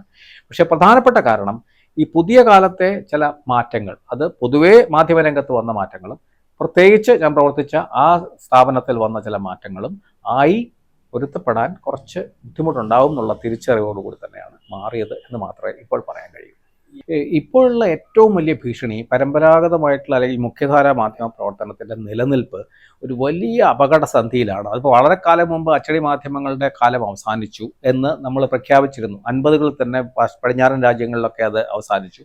പക്ഷേ ഇന്ത്യ പോലൊരു രാജ്യത്ത് പല കാരണങ്ങളാലും ഇവിടുത്തെ നിരക്ഷരത ഒരു പ്രധാനപ്പെട്ട കാര്യമായിരുന്നു, അല്ലെങ്കിൽ എന്താ പറയുക, ഒരു ന്യൂ ലിറ്ററേറ്റ് ആയിട്ടുള്ള നവസാക്ഷരരുടെ എണ്ണം കൂടുതലുള്ള ഒരു രാജ്യം ആയിരുന്നത് കൊണ്ടും മറ്റും ഇവിടുത്തെ അച്ചടി മാധ്യമങ്ങളിൽ പക്ഷേ പാശ്ചാത്യ രാജ്യങ്ങളിലെ പോലെ അത്ര വേഗം അപ്രത്യക്ഷമായില്ലെങ്കിൽ ഇപ്പോൾ നമുക്ക് വ്യക്തമായിട്ട് മനസ്സിലാവുന്ന കാര്യമാണ് അച്ചടി മാധ്യമങ്ങളുടെ കാലം പല കാരണങ്ങൾ കൊണ്ടും അവസാനിച്ചു കഴിഞ്ഞു എന്നുള്ള സംശയം. അതിന് പ്രധാനപ്പെട്ട ഉത്തരവാദിയായത് ടെലിവിഷൻ വന്നതോടുകൂടിയാണ്. 50കളിൽ പാശ്ചാത്യ ലോകത്ത് വന്നെങ്കിൽ ഇവിടെ 80കളോടുകൂടി കളർ ടെലിവിഷൻ വന്നു. കളർ ടെലിവിഷൻ വന്നു 90കളോടുകൂടി ഉപഗ്രഹ ചാനലുകൾ വന്നു. അപ്പോൾ സ്വാഭാവികമായിട്ടും വാർത്ത കാണാൻ ബഹുഭൂരിപക്ഷവും ആശ്രയിക്കുന്നത് ടെലിവിഷനെയായി, അജണ്ട സെറ്റ് ചെയ്യുന്നത് ടെലിവിഷനായി, സമൂഹത്തിൽ എന്തൊക്കെയാണ് ചർച്ച ചെയ്യേണ്ടത് എന്നുള്ളത് സെറ്റ് ചെയ്യുന്ന കാര്യം ടെലിവിഷനായി, ന്യൂസ് ടെലിവിഷനായി അല്ലെങ്കിൽ മറ്റു ടെലിവിഷനായി ഈ കാലമായിരുന്നു പൊയ്ക്കൊണ്ടിരുന്നത്. പക്ഷേ നമ്മൾ 21ാം നൂറ്റാണ്ടിലേക്ക് പ്രവേശിക്കുന്നതോടെ നമ്മൾ കാണുന്നത് ഈ ടെലിവിഷനും അച്ചടി മാധ്യമങ്ങളുടെ അതേ വഴിക്ക് അതിൻ്റെ അവസാനത്തിലേക്ക് പ്രവേശിക്കുന്നതാണ്. അതുകൊണ്ടാണ് അച്ചടി മാധ്യമങ്ങളെയും ടെലിവിഷനെയും രണ്ടിനെ ഒന്നിച്ച് ലെഗസി മീഡിയ അല്ലെങ്കിൽ പൈതൃക മാധ്യമങ്ങൾ എന്നുള്ള രീതിയിൽ വിച്ഛേദിക്കുന്നതിൻ്റെ പ്രധാനപ്പെട്ട കാരണം, വിവക്ഷിക്കുന്നതിൻ്റെ കാരണം തന്നെ ഇതുകൊണ്ടാണ്. കാരണം ടെലിവിഷൻ കഴിഞ്ഞു. ടെലിവിഷനിൽ പ്രവർത്തിക്കുന്നവർക്കറിയാം ഇവിടുത്തെ പ്രധാനപ്പെട്ട അതിൻ്റെ ഒരു ടെലിവിഷൻ പ്രേക്ഷകർ എന്ന് പറയുന്നത് ഇന്ന് വളരെ ചുരുങ്ങി വരുന്നു. പത്രങ്ങൾ എന്ന പോലെ തന്നെ പത്രങ്ങൾ ഇന്നൊരു പത്രവായന എന്ന് പറയുന്നത് മലയാളിയുടെ ഒരു എന്താ പറയുന്ന ഒരു ദൈനംദിന അത്യന്താപേക്ഷിതമായിരുന്ന സ്വഭാവമായിരുന്നു. ഇന്നങ്ങനെ അല്ല എന്നുള്ളത് എല്ലാവർക്കും അറിയാം. പ്രായമായ ഒരു വിഭാഗം മനുഷ്യരെ പോലെ പാശ്ചാത്യ ലോകത്തൊക്കെ മുമ്പേ അങ്ങനെയായി. ഇപ്പോൾ ഇവിടെ തന്നെ പ്രായമായ കുറച്ച് പേർ മാത്രമാണ് ഇന്ന് പത്രം വായിക്കുന്നവർ. ചെറിയ പുതിയ തലമുറയ്ക്ക് വളരെ ചുരുക്കമാണ് പത്രവായന എന്ന് പറയുന്നത്. ആരെങ്കിലും വായിക്കുന്നുണ്ടെങ്കിൽ ഒരു മഹാത്ഭുതമാണ്. ഇത് തന്നെയാണ് ടെലിവിഷൻ കാണുന്നത്. ടെലിവിഷൻ ന്യൂസ് കാണുക എന്ന് നോക്കുകയാണെങ്കിൽ നമ്മൾ ആഴ്ചതോറും കിട്ടുന്ന റേറ്റിങ്ങിൻ്റെ കണക്ക് നോക്കുമ്പോൾ അറിയാം, ഏതാണ്ട് 45 വയസ്സിന് മുകളിലുള്ള ഒരു വിഭാഗം മാത്രമാണ് ഒരു സ്വഭാവത്തിൻ്റെയോ ശീലത്തിൻ്റെയോ ഭാഗമായിട്ട് ഇന്നും ഇതിൻ്റെ മുന്നിലുള്ളത്. അതുകൊണ്ട് തന്നെ നിരന്തരമായിട്ട് എണ്ണം കുറഞ്ഞു വരുന്ന ഒരു മാർക്കറ്റിനെ അഭിസംബോധന ചെയ്യുന്ന ഒരു മാധ്യമമാണെന്നുള്ളതുകൊണ്ട് ഇതിനൊരു അവസാനം ഉണ്ടാവും എന്നുള്ളതിനെ പറ്റി ഒരു സംശയമില്ല. അവസാനം ഉണ്ടായി കഴിഞ്ഞിരിക്കുന്നു. ഇന്നിപ്പോൾ ചെറുപ്പക്കാർക്കും ടെലിവിഷൻ ന്യൂസോ, അതായത് കേബിൾ ടെലിവിഷൻ ന്യൂസൊന്നും താല്പര്യമില്ല. കാരണം എല്ലാവർക്കും പുതിയ സ്ക്രീനുണ്ട്, എല്ലാവരുടെയും ഒരു സ്മാർട്ട് ഫോൺ ഉണ്ട്. ആവശ്യമുള്ള എന്താണെന്ന് വെച്ചാൽ യൂട്യൂബിൽ കാണാം, അല്ലെങ്കിൽ മറ്റ് അത്യാവശ്യമുള്ളത് കാണാം എന്നുള്ളത് കൊണ്ട് ഇപ്പോൾ ചെറുപ്പക്കാർ ടെലിവിഷനും വേണ്ട പത്രവും വേണ്ട എന്നുള്ള അവസ്ഥയിലേക്ക് ഒരു സോഷ്യൽ മീഡിയയുടെ കടന്നുവരവാണ് അതിന് പ്രധാനപ്പെട്ട കാരണം. അപ്പോൾ സോഷ്യൽ മീഡിയ വന്നതോടുകൂടി ഇന്ന് ലോകത്തെ പഠനങ്ങൾ തന്നെ കാണിക്കുന്നത് ലോകത്ത് തന്നെ ജനങ്ങളുടെ പ്രാഥമികമായിട്ടുള്ള വാർത്താ സ്രോതസ് ഇന്ന് പത്രമല്ല, ടെലിവിഷനല്ല, സോഷ്യൽ മീഡിയ ആണ്. നിങ്ങൾ വാട്സപ്പാണ്, അല്ലെങ്കിൽ ഫേസ്ബുക്ക് ആണ്, അല്ലെങ്കിൽ ഇൻസ്റ്റാഗ്രാം ആണ്, അല്ലെങ്കിൽ പുതിയ തരത്തിലുള്ള എക്സ് പോലെയുള്ള മീഡിയങ്ങളാണ്. രാഷ്ട്രീയ പ്രവർത്തകരും എക്സ് തുടങ്ങിയ മീഡിയകളിലാണ് ഏറ്റവും രാഷ്ട്രീയ നേതാക്കൾ വല്ലും അവരുടെ അഭിപ്രായങ്ങൾ എഴുതുന്നത്. അങ്ങനെ മാധ്യമ ലോകത്ത് ഇന്ന് വലിയ ഒരു 5 നൂറ്റാണ്ടോളം ആധിപത്യം വഹിച്ചിരുന്ന അച്ചടി മാധ്യമങ്ങൾക്കും ഏതാണ്ട് ഒരു 100 വർഷത്തോളം ആധിപത്യം വഹിച്ച ടെലിവിഷനും കഴിഞ്ഞ് ഈ പുതിയ സോഷ്യൽ മീഡിയ വന്നതോടുകൂടി ഇനി എങ്ങനെ ഇത് ഉണ്ടാക്കുന്ന മാറ്റങ്ങൾ നമുക്ക് വിവരണാതീതമാണ്. കാരണം പല തരത്തിലുള്ള സോഷ്യൽ മീഡിയയുടെ പ്രത്യേകത, അതിൽ യാതൊരു നിയമങ്ങളും അതിന് ബാധകമല്ല, യാതൊരു നിയന്ത്രണങ്ങൾക്കും അത് ബാധകമല്ല. എന്തും ആർക്കും എവിടെയും എങ്ങനെയും പ്രചരിപ്പിക്കാനുള്ള ഒരു സർവതന്ത്ര സ്വതന്ത്ര ഫ്രീ ഫോർ ഓൾ എന്ന് വിളിക്കുന്ന ഒരു റിപ്പബ്ലിക്കാണ് സോഷ്യൽ മീഡിയ. അതിൻ്റെതായ എല്ലാ അപകടങ്ങളും ഉണ്ട്. നിങ്ങൾക്ക് പിന്നെ അവർക്കെതിരെ കേസ് കൊടുക്കാൻ പറ്റില്ല, നിങ്ങളുടെ സ്വകാര്യതയ്ക്ക് കടന്നു കയറാൻ യാതൊരു തടസ്സവുമില്ല. വർഗീയത, സ്ത്രീവിരുദ്ധത, പിന്നെ അമിത ദേശീയത, ഇങ്ങനെയുള്ള ഇന്ന് നമ്മൾ കാണുന്ന പലതരത്തിലുള്ള കുഴപ്പങ്ങളുടെ ഏറ്റവും പ്രധാനപ്പെട്ട ഉൽപ്പാദകരായിട്ട് മാറി സോഷ്യൽ മീഡിയ. ഏറ്റവും വിഷലിപ്തമായ പ്രചരണങ്ങൾക്ക് വേണ്ടിയിട്ടുള്ള ഏറ്റവും പ്രധാനപ്പെട്ട ഒരുപാട് അതിൻ്റെ പ്രയോജനങ്ങൾ മറുവശത്തുണ്ട്, അതില്ലെന്നല്ല ഞാൻ പറയുന്നത്. എല്ലാ കാലത്തും ഇന്നിപ്പോൾ ലോകത്തിൻ്റെ മുമ്പിൽ ഈ എല്ലാ വിവരങ്ങളും എല്ലാ വാർത്തകളും ഏത് കുഗ്രാമത്തിലിരുന്നും ആ നിമിഷം അറിയാനുള്ള സൗകര്യം ഉണ്ടാകുന്ന ഒരു വലിയ വാർത്താ വിതരണ രംഗത്തെ, വിജ്ഞാന രംഗത്തെ ഒരു വിസ്ഫോടനം മുഴുവൻ വിവരസാങ്കേതിക വിദ്യയുടെ ഫലമാണ് ഇന്ന് കാണുന്നത്. പക്ഷേ അതിൻ്റെ മറുവശമാണ് ഈ പറഞ്ഞ പോലെ യാതൊരു നിയമങ്ങൾക്കും നിയന്ത്രണങ്ങൾക്കും വിധേയമാകാത്ത ഈ തരത്തിലുള്ള ഒരു എന്തും ആർക്കും എവിടെയും പ്രചരിപ്പിക്കാൻ കഴിയുന്ന തരത്തിലുള്ള അതുകൊണ്ട് തന്നെയാണ് ഈ കള്ളപ്രചരണങ്ങൾ, വ്യാജ വാർത്തകളുടെ ഒരു വലിയ വാട്സപ്പ് യൂണിവേഴ്സിറ്റി പോലെ വെറും നുണകൾ മാത്രം പ്രചരിപ്പിക്കുന്ന ഒരു സ്ഥാപനങ്ങളുടെ വരവ് വലിയ മിസ്ഇൻഫർമേഷൻ്റെയും ഡിസ്ഇൻഫർമേഷൻ്റെയും ഒക്കെ കാരണമായിരിക്കുന്നത്. കാരണം ഒരു നിയമം, പത്രങ്ങൾക്കൊക്കെ ടെലിവിഷനൊക്കെ മറ്റെന്ത് കുഴപ്പങ്ങളുണ്ടെങ്കിലും നിലവിലുള്ള നിയമങ്ങൾക്ക് വിധേയമായി പ്രവർത്തിക്കേണ്ടതുണ്ട്. അപ്പോൾ ഒരു പരിധി വരെ മാത്രമേ അതിൽ പിന്നെ ദുസ്വാതന്ത്ര്യം എന്നുള്ളത് അനുവദിക്കാൻ പറ്റുള്ളൂ. ഇതിനങ്ങനെയല്ല, നിങ്ങൾ ആരാണ് എന്താണെന്നൊന്നുമില്ല. അപ്പം അതിൻ്റെ നല്ല വശങ്ങൾക്ക് മറികടന്ന് ഇപ്പോൾ ചീത്ത വശങ്ങളാണ് വന്നിരിക്കുന്നത്. ഒരു കാലം ഉണ്ടായിരുന്നു, നിഷ്കളങ്കതയുടെ ഒരു കാലം ഉണ്ടായിരുന്നു. ഇൻ്റർനെറ്റിനും വിവരസാങ്കേതിക വിദ്യയ്ക്കും വലിയ ജനാധിപത്യവൽക്കരണം നടന്ന കാലമാണ്, വലിയ ഡെമോക്രറ്റൈസേഷൻ ഈ രംഗത്തുണ്ടാക്കി. പക്ഷേ ഇപ്പോൾ നമ്മൾ എത്തി നിൽക്കുന്നത് അതിന് നേരെ വിരുദ്ധമായിട്ടുള്ള, അതുകൊണ്ട് ഏറ്റവും വലിയ സ്വേച്ഛാധിപതികളുടെ പ്രിയപ്പെട്ട മീഡിയമാണ് സോഷ്യൽ മീഡിയ. ഏറ്റവും വലിയ വർഗീയ പ്രചരണങ്ങളുടെ ഏറ്റവും വലിയ മീഡിയയാണ് സോഷ്യൽ മീഡിയ. ഇതെല്ലാം വന്നതോടുകൂടി ഇനി എങ്ങനെയാണ് ഈ മാധ്യമങ്ങൾ, ഇനിയിപ്പോൾ മറ്റൊരു ഒരു സാധ്യത അല്ലെങ്കിൽ ഒരു ബദലുണ്ടോ എന്നുള്ളതിനെപ്പറ്റി സംശയമാണ്. അതിന് പുറമെയാണ് ഈ AI എന്ന് പറയുന്നതിൻ്റെ വരവ്. ആർട്ടിഫിഷ്യൽ ഇൻ്റലിജൻസ് എന്ന് പറയുന്ന നിർമ്മിത ബുദ്ധിയും കൂടെ വന്നതോടുകൂടി മാധ്യമപ്രവർത്തകർ, പരമ്പരാഗതമായിട്ട് പ്രവർത്തിക്കുന്ന മാധ്യമപ്രവർത്തകരുടെ ആവശ്യം തന്നെ ഇല്ലാതായി കഴിഞ്ഞിരിക്കുന്നു. പല പത്രങ്ങളും ഇന്ന് ഏറ്റവും പ്രധാനപ്പെട്ട സ്റ്റോറി ബ്രേക്ക് ചെയ്യുന്നത് നിർമ്മിത ബുദ്ധി ഉപയോഗിച്ചുകൊണ്ട് റോബോട്ട്സ് ഒക്കെയാണ് പ്രധാനം. ഏറ്റവും ഇപ്പോൾ ലോസ് ആഞ്ചലസിൽ നടക്കുന്ന ഭൂമികുലുക്കം ആദ്യം റിപ്പോർട്ട് ചെയ്തത് ഒരു റോബോട്ട് ജേർണലിസ്റ്റാണ്. അതായത് കാരണം അതിലെല്ലാം വളരെ കൃത്യമായിട്ടെല്ലാം പ്രോഗ്രാംഡ് ആണ്. അതായത് ഇപ്പോൾ ഒരു റിക്ടർ സ്കെയിലിൽ ഈ ഭൂചലനം രേഖപ്പെടുത്തി എന്ന് പറയുമ്പോൾ തന്നെ അതിൻ്റെ ആ കമ്മ്യൂണിക്കേഷൻ സ്വീകരിച്ചുകൊണ്ട് ആ റോബോട്ട് അപ്പോഴേ സ്റ്റോറി എഴുതുകയും. അപ്പോൾ വാസ്തവത്തിൽ ഇനി മാധ്യമപ്രവർത്തകർ എന്തിനാണ് എന്ന് ചോദ്യം വന്നാൽ പല പ്രധാനപ്പെട്ട പത്രങ്ങളിലും പ്രധാനപ്പെട്ട വർക്കിൻ്റെ ഒരു 60% 70% ചെയ്യുന്നത്. പക്ഷേ തീർച്ചയായിട്ടും വീണ്ടും മനുഷ്യർക്ക് മാത്രം ചെയ്യാവുന്ന, മനുഷ്യരുടെ ചിന്തയ്ക്കും മൂല്യബോധത്തിനും മാത്രം നിയന്ത്രിതമായിട്ടുള്ള രീതിയിലുള്ള ഒരു മാധ്യമപ്രവർത്തനത്തിൻ്റെ സോഴ്സ് ഒരു ബാക്കി തീർച്ചയായിട്ടുമുണ്ട്. അവിടെ വളരെ വ്യത്യസ്തമായിട്ടുള്ളൊരു മാധ്യമപ്രവർത്തനം നടത്തുന്നവർക്ക് ഒരുപക്ഷെ കുറച്ചു കാലം കൂടി ഭാവി ഉണ്ടാകും. പക്ഷെ അതും എപ്പോഴാണ് നിർമ്മിത ബുദ്ധി, ഇന്ന് മനുഷ്യൻ ചെയ്യുന്ന എല്ലാ കാര്യങ്ങളും നിർമ്മിത ബുദ്ധി ചെയ്യുന്ന ഒരു കാലത്ത് ഇനി എന്തിനാണ് മാധ്യമപ്രവർത്തനം എന്നുള്ള ചോദ്യമാണ് ഉയരുന്നത്. അതുകൊണ്ട് നാളത്തെ മാധ്യമപ്രവർത്തനം എന്തായിരിക്കും എന്നുള്ളതിനെക്കുറിച്ച് എനിക്ക് യാതൊരു രൂപവുമില്ല എന്നുള്ളതാണ് സത്യം. രണ്ടു വശമുണ്ട്. ഇപ്പോൾ കാരണം ആർട്ടിഫിഷ്യൽ ഇൻ്റലിജൻസ് എന്ന് പറയുന്നത് അൾട്ടിമേറ്റ് ആയിട്ട് മനുഷ്യർ തന്നെയാണ് അതിൻ്റെ നിയന്താക്കൾ എന്ന് വിളിക്കാവുന്ന കാര്യമാണ്. കാരണം നിങ്ങൾ എന്ത് പ്രോംപ്റ്റ് ചെയ്യുന്നു. പക്ഷേ ഇത് അൽഗോരിതങ്ങൾ മാത്രം തീരുമാനിക്കുന്ന ഒരു അവസ്ഥയിലേക്കാണ് കാര്യങ്ങൾ പോകുന്നത്. അൽഗോരിതങ്ങൾ തീരുമാനിക്കുമ്പോൾ എന്താണ്, ഭൂരിപക്ഷത്തിന് ഇഷ്ടമായത് അവർ ശരിയെന്ന് വിശ്വസിക്കുന്നതിന് കൂടുതൽ പിന്നെ അരക്കെട്ട് ഉറപ്പിക്കുന്ന രീതിയിലേക്കാണ് റിപ്പോർട്ട് ചെയ്യുന്നത്. നിങ്ങൾക്കിപ്പോൾ ഒരു വളരെ മോശമായ കാര്യത്തിലാണ് താല്പര്യമെങ്കിൽ നിങ്ങളുടെ മുമ്പിൽ വരുന്ന വാർത്തകളെല്ലാം ഈ യന്ത്രം തന്നെ ആ രീതിയിലാണ് പ്രവർത്തിക്കുന്നത്. പിന്നെ ഇതിന് പുറമെ മറ്റൊരു വലിയ ഭീഷണിയാണ് ഈ ഫാക്ട് ചെക്കിങ്ങിന്റെ സാധ്യത. ഇപ്പൊ അമേരിക്കയിലെ കാര്യം പറഞ്ഞപ്പോൾ ഡൊണാൾഡ് ട്രംപ് പ്രസിഡന്റ് ആയതിനു ശേഷം അങ്ങനത്തെയുള്ള ഫാക്ട് ചെക്കിംഗ് സംവിധാനങ്ങളൊക്കെ വേണ്ടെന്ന് വെക്കുകയാണ് ഈ പ്രധാനപ്പെട്ട സാമൂഹ്യ മീഡിയയിലും പത്രങ്ങളും ഒക്കെ ചെയ്യുന്നത്. കാരണം ആ ഫാക്ട് ചെക്കിങ്ങിന് എതിരാണ് അദ്ദേഹം. അപ്പോൾ ഈ രാഷ്ട്രീയ നേതൃത്വമായിട്ടും ഇത് തമ്മിലുള്ളൊരു വലിയ സംഘർഷത്തിന്റെ ഒരു മേഖലയാണ് ഈ സംഗതി. ഇവിടെ എവിടെയാണ് ശരി എവിടെയാണ് തെറ്റ് ഏതാണ് ശരി ഏതാണ് തെറ്റ് എന്നുള്ള രീതിയിലേക്ക് കാര്യങ്ങൾ കൃത്യമായിട്ട് പോകുന്നില്ല. തീർച്ചയായിട്ടും ഈ ഒരു പലാഴിമഥനം പോലെയാണ്. അവിടെ വിഷമുണ്ട്, അമൃതമുണ്ട്, രണ്ടുമുണ്ട്. ഇത് എങ്ങനെയൊക്കെയാണ് വരുന്നത്, അതെങ്ങനെ, ആരാണ് ഈ വിഷം കുടിക്കാൻ മാത്രം ഒരു നീലകണ്ഠൻ ഉണ്ടാകുമോ എന്നുള്ളത് പറഞ്ഞുകൂടാ. പക്ഷേ കൃത്യമായി ഇതെല്ലാം കലങ്ങി മറിഞ്ഞതാണ്. പക്ഷേ ഇപ്പോൾ ഉള്ളത് അപകടങ്ങളും വെല്ലുവിളികളുമാണ് ഇതിന് മുമ്പിലുള്ള ഏറ്റവും. ഒരുപാട് ഗുണങ്ങളുണ്ട്, ഈ പറഞ്ഞ പോലെ വളരെ എളുപ്പത്തിൽ നിങ്ങൾക്ക് ഇന്ന് ചാറ്റ് GPT ഉപയോഗിച്ചുകൊണ്ട് ഒരു പക്ഷേ ഇപ്പോൾ ഇന്ന് ഒരു പുതിയ പോപ്പ് അധികാരം ഏൽക്കുന്നതിന്റെ ആ നിമിഷം തന്നെ ആ പോപ്പിന്റെ സകല സവിശേഷതകളും ഉൾക്കൊള്ളിച്ചുകൊണ്ടൊരു വാർത്ത ഉണ്ടാക്കാൻ 5 മിനിറ്റ് മതി. അത് ശരിയാണ്, ഈ പറഞ്ഞ പോലെ വിജ്ഞാനത്തിന്റെ വിസ്ഫോടനമാണ് ഒരു വശത്തുണ്ടാക്കുന്നത്, ഇൻഫർമേഷൻ, ഡേറ്റ. പക്ഷെ ഇതിന്റെ ഇടയിലൂടെയാണ് ഇങ്ങനെയുള്ള ഒരു അൽഗോറിതം ഡ്രിവൺ ആയിട്ടുള്ള, കാരണം കൂടുതലും ഇഷ്ടപ്പെടുന്ന എന്ത് എന്നുള്ളതാണ്. അവിടെ ഈ മൂല്യപരമായിട്ടുള്ള കാര്യങ്ങൾക്കും വിവേചനങ്ങൾക്കും മറ്റും ഇടമുണ്ടാക്കുന്നത് എങ്ങനെ എന്നുള്ളതാണ് വാസ്തവത്തിൽ മാധ്യമരംഗത്തെ വിദ്യാർത്ഥികളും മാധ്യമരംഗത്തെ വിദഗ്ധന്മാരും ഏറ്റവും കൂടുതൽ ആലോചിക്കേണ്ടത്. ഒരു വലിയ ചലഞ്ചിങ് ആയിട്ടൊരു കാര്യമാണ്. എവിടം വരെ എത്തുന്നതിനെ പറ്റി ശരിയും തെറ്റും ഗുണവും ദോഷവും ഒക്കെ ഉണ്ട്. പക്ഷേ തൽക്കാലത്തേക്കെങ്കിലും ദോഷങ്ങളാണ് ഞാൻ മുന്നിൽ കാണുന്നത്.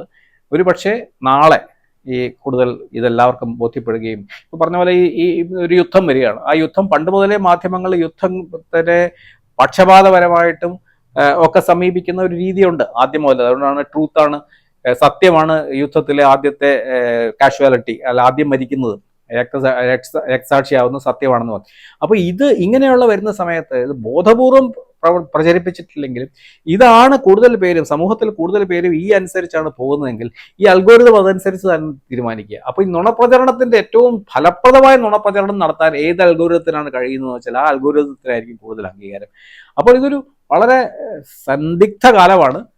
ഒരു പക്ഷേ അതിൽ നിന്ന് പുതിയ ഉത്തരങ്ങൾ ഉയർന്നു വന്നേക്കാമെന്ന് പ്രതീക്ഷിക്കുക മാത്രമേ നമുക്ക് വഴിയുള്ളൂ. നമ്മുടെ ഈ ആധുനിക മാധ്യമ പ്രവർത്തനത്തിൽ ഏതാണ്ട് ഒരു 500 വർഷത്തിൽ ഏറെ കാലമില്ല. എന്നാൽ ഇന്ന് നമ്മൾ ആധുനിക മാധ്യമ പ്രവർത്തനം എന്ന് വിവക്ഷിക്കുന്ന ആ ശാഖയ്ക്ക്, അതായത് ഗുട്ടൻബർഗിന്റെ കാലം, അച്ചടി യന്ത്രം കണ്ടുപിടിച്ചതിന് ശേഷമുള്ള കാലമാണ്. ഈ 500 വർഷത്തിൽ വാസ്തവത്തിൽ കഴിഞ്ഞ ഒരു 50 വർഷം പോലെ, അല്ലെങ്കിൽ കഴിഞ്ഞ ഒരു 30 വർഷം പോലെ ഉണ്ടായിട്ടുള്ള മാറ്റങ്ങൾ ഇതിനു മുമ്പ് ഒരിക്കലും ഉണ്ടായിട്ടുണ്ടെന്ന് എനിക്ക് തോന്നുന്നില്ല. കാരണം നമ്മളെ ചരിത്രം പഠിക്കുന്നവർക്ക് ഏതാണ്ട് ഈ പറഞ്ഞ പോലെ ബാക്കി എല്ലാ കാര്യത്തിലും ഇത് മാധ്യമ രംഗത്തിനെ ഇത്രയും അധികം, അത് മുമ്പൊരിക്കലും ഇല്ലാത്ത രീതിയിൽ അതിനെ മാറ്റി തീർത്താം, അല്ലെങ്കിൽ മുൻപ് പരിചിതമായിരുന്ന രൂപത്തിൽ നിന്ന് അതിനെ പൂർണ്ണമായിട്ടും മാറ്റി തീർത്ത ഈ മാറ്റങ്ങൾ, ഒരു വശത്ത് ഈ പറഞ്ഞ പോലെ സാങ്കേതികമായിട്ടുള്ള മാറ്റങ്ങൾ, കല്ലച്ചിൽ നിന്ന് മറ്റേ സിലിണ്ടർ പ്രസ്സിലേക്ക് വരുന്നു, അവിടെ നിന്ന് ഫോട്ടോ കമ്പോസിങ്ങിലേക്ക് വരുന്നു, ഇതെല്ലാം ഒരു വശത്തൂടെ അവിടെ അതെല്ലാം നമ്മളുടെ ഈ ആയുഷ്കാലത്ത് തന്നെ സാക്ഷ്യം വഹിച്ച ഒരു കാര്യമാണ്. അതാണ് മറ്റൊരു പ്രത്യേകത. ഒരു തലമുറയ്ക്ക് തന്നെ ഈ മാറ്റങ്ങളിലൂടെ എല്ലാം കടന്നു പോകാൻ കഴിഞ്ഞ മറ്റൊരാളല്ലേ. അപ്പൊ നമ്മുടെയൊക്കെ ചെറുപ്പകാലത്ത്, അല്ലെങ്കിൽ ചെറുപ്പകാലത്ത് മാത്രമല്ല, ഏതാണ്ട് നമ്മൾ മാധ്യമപ്രവർത്തനം തുടങ്ങുന്നവരെങ്കിലും അച്ചടി മാധ്യമം കണ്ട് നമ്മൾ വാസ്തവത്തിൽ ഇന്നിപ്പോൾ ആർട്ടിഫിഷ്യൽ ഇന്റലിജൻസിന്റെ കാലത്ത് നമ്മൾ കാണുമ്പോൾ അതിനിടയ്ക്കുള്ള പ്രധാനപ്പെട്ട ഘട്ടങ്ങളെല്ലാം നമ്മുടെ ഈ ഒരു തലമുറ തന്നെ കണ്ടു കഴിഞ്ഞിരിക്കുന്നു. അപ്പൊ അങ്ങനെ ഒരു മാറ്റം ഒരു കാലത്ത് ഉണ്ടായിട്ടില്ല. ഈ 500 വർഷത്തെ അല്ലെങ്കിൽ 400 വർഷത്തെ ചരിത്രത്തിന് ശേഷമാണ് 100 വർഷത്തെ ടെലിവിഷൻ വന്നത്. ആ ടെലിവിഷൻ വന്നതിന് ശേഷം ആണ് പിന്നെ എല്ലാ മാറ്റങ്ങളും, ഈ പുതിയ വിവര സാങ്കേതിക വിദ്യ വന്നതോടുകൂടി. അപ്പൊ എനിക്ക് തോന്നുന്നത് ഈ മാറ്റങ്ങൾ അത്ഭുതകരമാണ്, അമ്പരപ്പിക്കുന്നതാണ്, നമ്മളെ വല്ലാതെ ഒരുപക്ഷെ ഭയപ്പെടുത്തുന്നതുമാണ്, ഒരു സംശയവുമില്ല. അപ്പോൾ ഇവിടെ എങ്ങനെയാണ് കാലുറപ്പിക്കുന്നത്? മാധ്യമങ്ങളുടെ അടിസ്ഥാനപരമായ ചില സ്വഭാവ സവിശേഷതകളുണ്ട്. ഒന്നത് ഈ വളരെ സർവാശ്ലേഷി ചെയ്ത് എല്ലാവരും ഉൾപ്പെടുത്തുന്ന രീതിയിലൊക്കെ സമൂഹത്തിലെ ഏറ്റവും ബുദ്ധിമുട്ടുള്ളവരുടെ ശബ്ദമായിട്ട് മാറുക, അധികാരികളോട് സത്യം തുറന്നു പറയാനുള്ള ധൈര്യം ഉണ്ടാവുക. ഇതൊക്കെയാണ് ഒരു മീഡിയയുടെ അടിസ്ഥാനപരമായ സ്വഭാവം. To speak truth to the power എന്ന് പറയുന്ന പോലെ അധികാരികളോട് സത്യം തുറന്നു പറയാൻ, നിരന്തരമായി അവരെ ജനങ്ങൾക്ക് വേണ്ടി വിചാരണ ചെയ്യുക. ഇങ്ങനെയൊക്കെയുള്ള അടിസ്ഥാന സ്വഭാവങ്ങൾക്ക് മാറ്റം വരുമോ? ഈ മാറ്റങ്ങൾക്ക് ഈ 500 വർഷത്തിനിടയിൽ അതിനൊന്നും മാറ്റം ഉണ്ടായില്ല. പക്ഷെ ഇനി വരുന്ന കാലത്ത് അതെങ്ങനെയാണ് മുന്നോട്ട് പോകുക? ഈ പത്രസ്വാതന്ത്ര്യത്തിൻ്റെയൊക്കെ ഒരു പ്രതീക്ഷ എന്ന് വിളിച്ചിരുന്ന അമേരിക്കയിലാണ് ഇന്ന് പത്രങ്ങൾക്കെതിരായിട്ടുള്ള, മാധ്യമ സ്ഥാപനങ്ങൾക്കെതിരായിട്ടുള്ള വളരെ ശക്തമായ നിലപാട് സ്വീകരിക്കുന്ന ഒരു പ്രസിഡന്റ് അധികാരത്തിൽ വന്നിരിക്കുന്നത്. അദ്ദേഹം അച്ചടി മാധ്യമങ്ങളെ മുഴുവൻ തിരസ്കരിച്ചു, ടെലിവിഷനെ മുഴുവൻ അദ്ദേഹം തിരസ്കരിച്ചു, സോഷ്യൽ മീഡിയയിൽ അദ്ദേഹം തെരഞ്ഞെടുത്ത ചില സോഷ്യൽ മീഡിയ മാത്രമായി. ഇപ്പോൾ അദ്ദേഹത്തിന്റെ ഒരു ശക്തി കാരണം പ്രധാനപ്പെട്ട പത്രങ്ങളെല്ലാം ഈ അദ്ദേഹത്തിനെതിരായിട്ടുള്ള വരാൻ സാധ്യതയുള്ള ഇതെല്ലാം അവസാനിപ്പിച്ചിരിക്കുകയാണ്. അത് ഈ അമേരിക്ക പോലെയുള്ള അധികാരികളോട് ഏറ്റവും ശക്തമായി സംസാരിക്കുന്ന മാധ്യമങ്ങൾ പോലും ഇങ്ങനെ ഒരു നിലപാടിലേക്ക് വന്നു എന്ന് പറയുന്നത് കാണിക്കുന്നത് വളരെ വലിയ വെല്ലുവിളിയുടെ കാലമാണ് എന്നുള്ളതാണ്. ഞാനിപ്പോൾ അച്ചടി ഈ സജീവമായ മാധ്യമ പ്രവർത്തനം, അതായത് ഏതെങ്കിലും ഒരു സ്ഥാപനങ്ങളുമായിട്ടുള്ള ബന്ധം നേരിട്ട് പ്രത്യക്ഷമായി ബന്ധപ്പെട്ടുള്ള മാധ്യമ പ്രവർത്തനം അവസാനിപ്പിച്ചതിന് ശേഷം ഏറ്റവും പ്രധാനമായിട്ട് ചെയ്യുന്ന 2 കോളം എഴുതുക. ഞാനൊരു കോളമിസ്റ്റാണ്. അതിൽ കൽക്കട്ടയിൽ നിന്ന് ഇറങ്ങുന്ന ടെലഗ്രാഫിലാണ് മാസം തോറുമുള്ള ഒരു പ്രതിമാസ പങ്ക്തിയുണ്ട്. അതിൻ്റെ പേര് സദേൺ സ്കൈസ് എന്നാണ്. പ്രധാനമായിട്ടും കേരളവും തെക്കേ ഇന്ത്യ മുഴുവൻ എന്നാണ് ഉദ്ദേശിച്ചത്, പക്ഷേ ഏറെയും കേരളത്തെ സംബന്ധിച്ചുള്ള എൻ്റെ ഒരു അഭിപ്രായങ്ങൾ, ഒരു കോളമാണ്, പേഴ്സണൽ കോളമാണ്. പിന്നെ മാതൃഭൂമി ഇംഗ്ലീഷിൻ്റെ ഒരു ഓൺലൈൻ ഇംഗ്ലീഷ് ഉണ്ട്, അതിലൊരു വീക്ക്ലി എല്ലാ ആഴ്ചയും ഒരു കോളമുണ്ട്. കഴിഞ്ഞ 4-5 വർഷമായിട്ട് ഏതാണ്ട് 2021 മുതൽ ഈ രണ്ടിലും തുടരുന്നുണ്ട്. അതാണ് ഏറ്റവും പ്രധാനപ്പെട്ട മാധ്യമരംഗമായിട്ടുള്ള പ്രവർത്തനം. പിന്നെ ചില പുറത്തുള്ള ചില ടെലിവിഷൻ ചാനലുകൾക്ക് വല്ലപ്പോഴും വല്ല പ്രവേശനം. പിന്നെ പുസ്തകങ്ങൾ, നേരത്തെ പറഞ്ഞ പോലെ ഒരു 4-5 പുസ്തകം എഴുതാനായിട്ടുണ്ട്. അതിലേറ്റവും അവസാനത്തേതാണ് ഗാന്ധിജിയുടെ ഒരു ജീവിതത്തെക്കുറിച്ച്. ഗാന്ധിജിയുടെ ജീവിതത്തിലെ ഒരു അസാധാരണ സൗഹൃദം ഒരു ഡെൻമാർക്കുകാരിയായിട്ടുള്ള ഒരു മിഷണറി വനിതയുമായിട്ടുണ്ടായിരുന്ന ആ ബന്ധത്തിൻ്റെ, സൗഹൃദത്തിൻ്റെയും പറ്റി അധികമാർക്കും അറിയില്ലാത്തൊരു എപ്പിസോഡാണ് അദ്ദേഹത്തിൻ്റെ ജീവിതത്തിൽ. അതിനെക്കുറിച്ച് സാമാന്യം വിശദമായ ഗവേഷണമൊക്കെ നടത്തി. ആ പുസ്തകം അടുത്ത കാലത്ത് പ്രസിദ്ധീകരിച്ചു. പിന്നെ ഞാൻ എൻ്റെ അച്ഛൻ മലയാളത്തിൽ എഴുതിയ പല പുസ്തകങ്ങളും ഇംഗ്ലീഷിലേക്കാക്കുന്ന പ്രവർത്തനത്തിൽ ഏർപ്പെട്ടിട്ടുണ്ട്. അച്ഛനും EMS നമ്പൂതിരിപ്പാടും കൂടി എഴുതിയ അന്റോണിയോ ഗ്രാംഷിയെക്കുറിച്ചുള്ളൊരു പുസ്തകമുണ്ട്. ആ പുസ്തകം 90കളിൽ എഴുതിയതാണ്. അപ്പോൾ അതൊരു പ്രാഥമിക പുസ്തകമാണ്. ഗ്രാംഷിയെക്കുറിച്ചുള്ള വളരെ പ്രാഥമിക, ഗ്രാംഷിയെ പറ്റി ഒരുപാട് വലിയ പുസ്തകങ്ങളുണ്ടായിരുന്നു. പക്ഷേ 1990കളിലെങ്കിലും ഇന്ത്യയിലെ പരമ്പരാഗത കമ്മ്യൂണിസ്റ്റ് പാർട്ടിയുടെ 2 നേതാക്കന്മാർ ഗ്രാംഷി എന്ന് പറയുന്ന ഒരു വളരെ വ്യത്യസ്തനായിട്ടുള്ള വിപ്ലവകാരിയെക്കുറിച്ച് ബോധ്യപ്പെട്ടിരുന്നു എന്നുള്ളതിനെക്കുറിച്ച് തെളിയിക്കുക എന്നുള്ളതായിരുന്നു. അത് ലെഫ്റ്റ് വേർഡ് എന്ന് പറയുന്ന ഡൽഹിയിലുള്ള പ്രസിദ്ധീകരണ ശാലയാണ്, അവർ ഇംഗ്ലീഷിൽ പ്രസിദ്ധീകരിച്ചു. ഇപ്പോൾ അടുത്ത കാലത്ത് EMSന്റെ ജീവചരിത്രം നാഷണൽ ബുക്ക് ട്രസ്റ്റിന് വേണ്ടി എൻ്റെ അച്ഛൻ എഴുതിയതാണ്. അത് ഞാൻ ഇംഗ്ലീഷിലേക്ക് എഴുതിയതും ലെഫ്റ്റ് വേർഡ് പ്രസിദ്ധീകരിച്ചു. ഇങ്ങനെയുള്ള ചില പുസ്തകങ്ങളുടെ പടിപ്പുരയിലുമാണ്. മറ്റു ചില പ്രധാനപ്പെട്ട പുസ്തകങ്ങളും കൊണ്ട് പ്ലാനിലുണ്ട്. ഇതൊക്കെയാണ് പ്രധാനപ്പെട്ട പ്രവർത്തനം. എൻ്റെ ഭാര്യ ജയശ്രീ ISROയിലെ ഒരു സയൻറ്റിസ്റ്റ് ആയിരുന്നു. 2 വർഷം മുമ്പ് റിട്ടയർ ചെയ്തു. ISRO LPSCയിൽ ലിക്വിഡ് പ്രൊപ്പൾഷൻ സിസ്റ്റം സെൻറ്റർ വലിയമലയിലെ സയൻറ്റിസ്റ്റ് ആയിരുന്നു, റിട്ടയർ ചെയ്തു. ഒറ്റപ്പാലത്തിനടുത്ത് മായന്നൂർ സ്വദേശിയാണ്. ഈ 2 മക്കളാണ്. മൂത്ത ആൾ 2 പെൺമക്കളാണ്. മൂത്ത ആൾ മൈക്രോസോഫ്റ്റ് എന്ന കമ്പനിയിൽ വർക്ക് ചെയ്യുന്നു. അവളുടെ ഭർത്താവ് ഒരു സൈനിക ഉദ്യോഗസ്ഥനാണ്. അവർക്കൊരു ചെറിയ കുട്ടി, 1 വയസ്സുള്ള കുട്ടിയുണ്ട്. രണ്ടാമത്തെ മകൾ PhD ചെയ്യുകയാണ് ചരിത്രത്തിൽ. അയാൾ വിദേശത്താണ്, സസെക്സ് യൂണിവേഴ്സിറ്റിയിൽ PhD ചെയ്യുകയാണ്. ഇവർ 2 പേരുമാണ്. ഇതാണ് എൻ്റെ കുടുംബം.